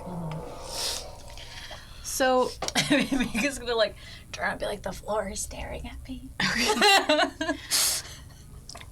just food for thought. There was like a seeing room, a hearing room, a smelling room. Maybe don't touch anything. Billy's like halfway on her way to the dagger and it's just like, what? Don't touch anything! Billy, make an Arcana check as you're close to that dagger. You look at it. It definitely pulls your eyes Shit's in. cursed down here. It's probably all infernal bullshit. Yeah, my dice are cursed. Yeah, last night too. 10. 10. This dagger almost certainly can cut things. So I haven't left the last room, but before I leave, I will turn to the Ash Eater, Sure. and I want to cast a spell magic on him, Okay. targeting the effect that's keeping him alive. Okay. So you cast a spell magic, and it Sorry, what? does nothing. Does nothing? There is. Make a religion check. And I would say make it at advantage, as you've heard this before. Does he remember Religion? Yeah. 18. You've heard about infernal contracts. The contract itself is what you need to destroy to break the magical sort of effect. There is no magic that is like clinging to this individual. The blood itself is like coursing with the ash and sort of infused elements of this room. The toxin within them is really more born of just eating like carbon all day and like little elements of essential oils versus any actual food for probably years at this point. There is no magic innately affecting them, and so nothing really happens. You would need to destroy the contract itself. And you heard Rez speak before about contracts sometimes being like carved into the flesh of a different mortal that is like suspended in the hells, things like that. You don't see anything like that immediately around. Okay. I'll join the group. Your familiar's dark. Yeah. I would like And he's acting weird. I would like to look closer. You said it was like gold chain links and tourmalines? Yeah. Is it like a what, how is it constructed? Is it like So they're like these, it almost looks like these crisscrossing of chain links that are like put together by these little thin like studs of gold that hold them together. And in those studs there are these little tourmalines, and they can be pulled up almost like sleeves that go down, and you can see there's something that you could attach it to a cloak or a like tunic or something like that. Okay. Minka's gonna put her hands behind her Okay. and look closer at it with just her eyeballs. Make an Arcana check using just your eyeballs. Because Alina's gonna keep being like, just humor me, do not touch anything, please. Like infernal presence still.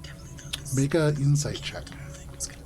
Okay, I've got myself on 21. 21.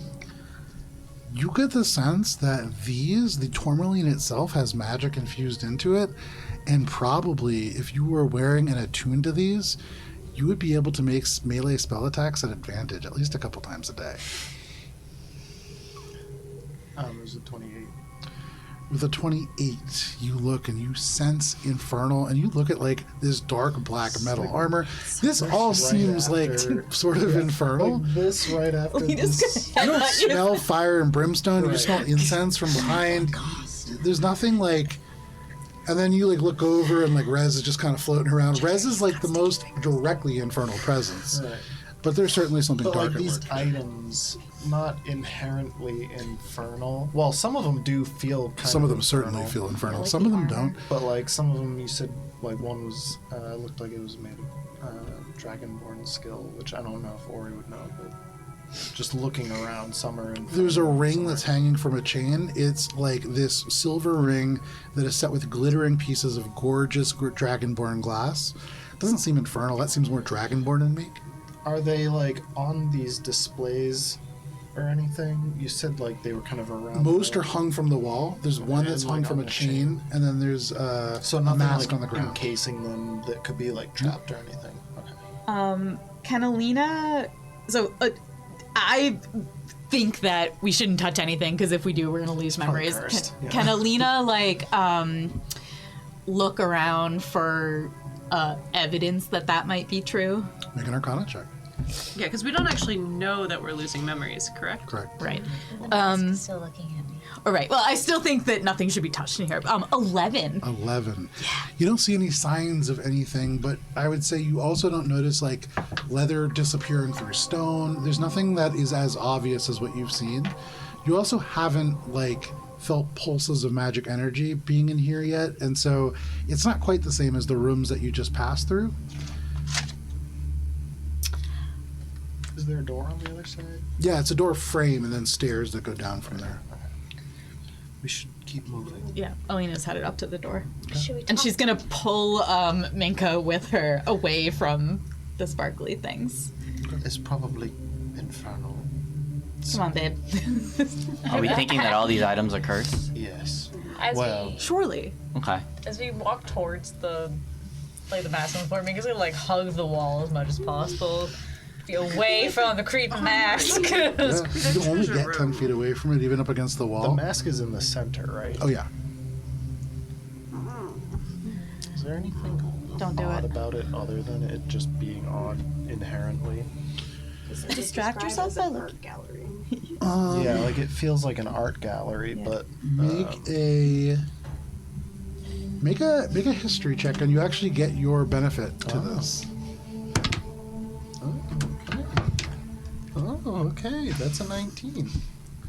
In the Magiocracy of the Rising Storm, there is an urban legend about a person who steals the faces of bad children.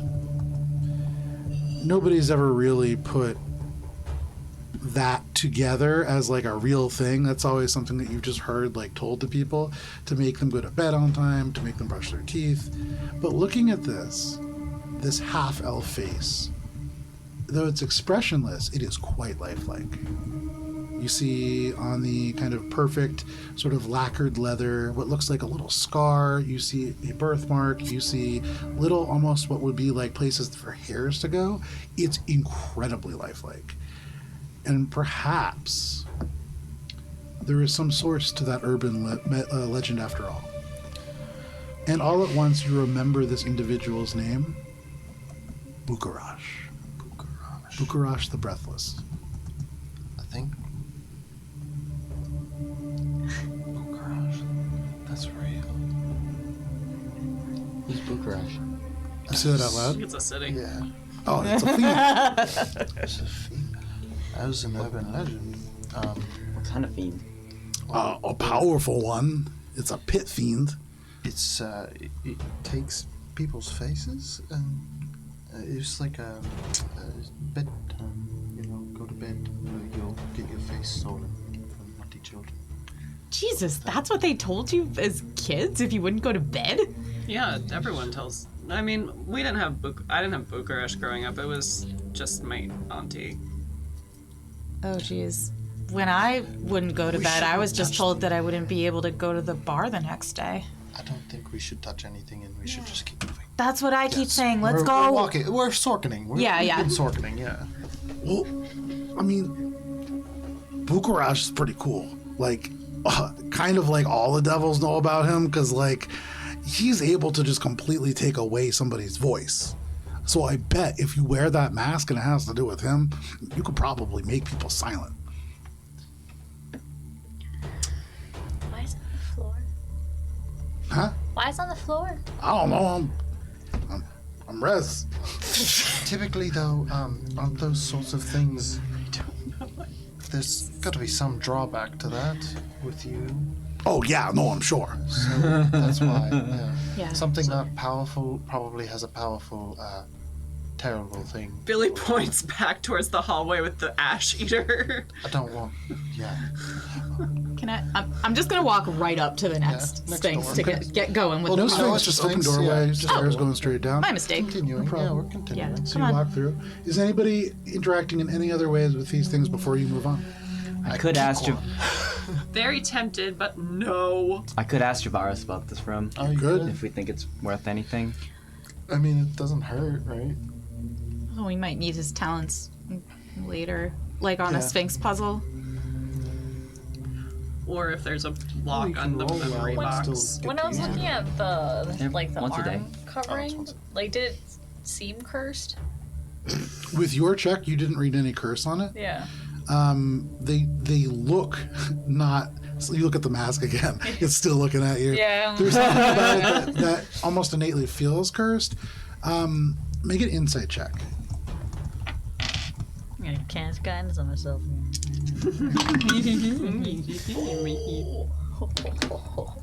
Natural 20. Fuck You're yeah. very cast that tempted guidance. to just think all of a sudden, like, maybe this is somebody who just collects weird, creepy shit because, like, this is all kind of creepy. But that's no. This is almost certainly cursed. Yeah. You get the sense that it's cursed in a way in which you were not able to pick up on it, even with the 21. You think you were probably pretty close. You imagine that once you attune to one of these items, the curse becomes a little bit more evident. Okay. I take them all. Now, that being said, you do know, like, genuinely magical, and so for whatever disadvantages they invite, there are certainly advantages as well. Like Why- maybe a world end dragon. Why does the Lunarish Guild have this many cursed objects? Maybe they're keeping them away from the public because they're dangerous. There's something infernal going on Obviously down here. something's We've going seen. on that is got to do with everything else that's been If the going guild on. is trafficking in memories, they certainly aren't keeping these things here out of the goodness of their heart. Oh, that's a good point. I think there's a devil involved, at least Well, one, of course and this there's seems like the kind of involved crazy in this shit that a one. devil I would think collect. It seems Are like these- there are multiple devils involved in everything that's happening. If Yeah, it's- I meant more specifically at this location. Well, yes, but this is also something that is more specifically happening with the greater scheme of everything that's been happening with the devil previously, but this is a different one, like Russ said. Yeah. And Is this our it's first just one? Third one. This my devil? Is this the third devil we fought? We've fought many devils, and Devil boss. women. Were they all from different places? Do we know? Some of them might have been demons, though. Oh, That's different, right, Rez? Rez will go, yeah, no, they're very different. I don't know how many times So, I have like- to explain this to you mortals, but devils and demons very different. How many demons and devils have we fought? What was Well, a succubus? Are you talking about types or are you talking about Succubus was a just pure fiend. numbers? What's a succubus? a fiend. Numbers. The thing that kissed Ori. Yeah. But Oh. a fiend can be a devil or a demon. Both devils and demons are fiends. Not all fiends are demons. Like turtles and tortoises. Got it. I don't even know what those are. What did Rez lose? Knowledge about soup and all things related. You make your way to Yeah. the stairs. Oh, we you sorkin' walk him, down. boys. So we should just leave these items here? Is Leave that- them. Do not touch They're them. definitely cursed. You walk down these stairs, and they're pretty deep. You walk down 40 feet, and they spiral, and they begin to twist and turn, and they get narrower, so all of you have to walk one at a time. There is no light in this narrow, kind of spiraling hall, and so Minka is the lone source of light, but plenty is Minka. And you make your way down what ends up being about 65 feet of stairs. It's a deep, deep kind of climb, and you can feel your ears popping. You're going down pretty deep. But at the very end, you can see that there is light, the same kind of magical teal light, though dim, and there is a doorway at the bottom. When you look out the doorway, it is only about 10 feet across to the wall, and you can see a door right on the other side. You can hear sounds coming from that. You hear the sounds of fabric. You hear the sounds of thread. You hear the sounds of things kind of being manipulated and moved in large machinery. And then you hear this clop, clop, clop of heavy hooved feet. Fucking Minotaur. And that is what you see. The hallway goes to the left and to the right. Something's ahead. Okay. And then all at once, you see the doorway seems to fade and become a little bit insubstantial, and then just flies down the hallway, down through the stone, almost like a ghost. Well, that's not fair. And a couple seconds go by, and then from the left, a steel door frame flies into view and just stops and slowly becomes substantial over the course of about 6 seconds. Oh no. Here, Billy you can listens for something hear behind this door. what sounds like fire and like crackling of like wood, maybe coals. You can hear, and it feels hotter coming from this door almost immediately, like this kind of cooking of something. Rez, what's that smell like? It smells like fire, Billy. Like hellfire So or just regular the door type? just, No, like, like regular fire. I would say it magically- smells helly if it smells The door helly. just magically shifted. Yes. Right? Alright, so we're like bottom of the stairs. Bottom of the stairs, and 10 the feet. door just shifted. Would a visual perspective be helpful? Yeah. So like bottom of stairs, 10 feet, And then another What door, about like Wanna take another. yourselves off I think of it it's first? like like a 10-foot atrium And then goes- basically, and then like I'll show you exactly. swirly I mean, swirl, I'm swirl of excited. doors coming. You sound Bring excited. these gems back. We have entered a minotaur's lair. Absolutely. A minotaurium? Absolutely. Wait, so the riddle before was the wall, the moving around. That was about like the maze, right? Minotaur's maze. Okay. And And here we are. here we are.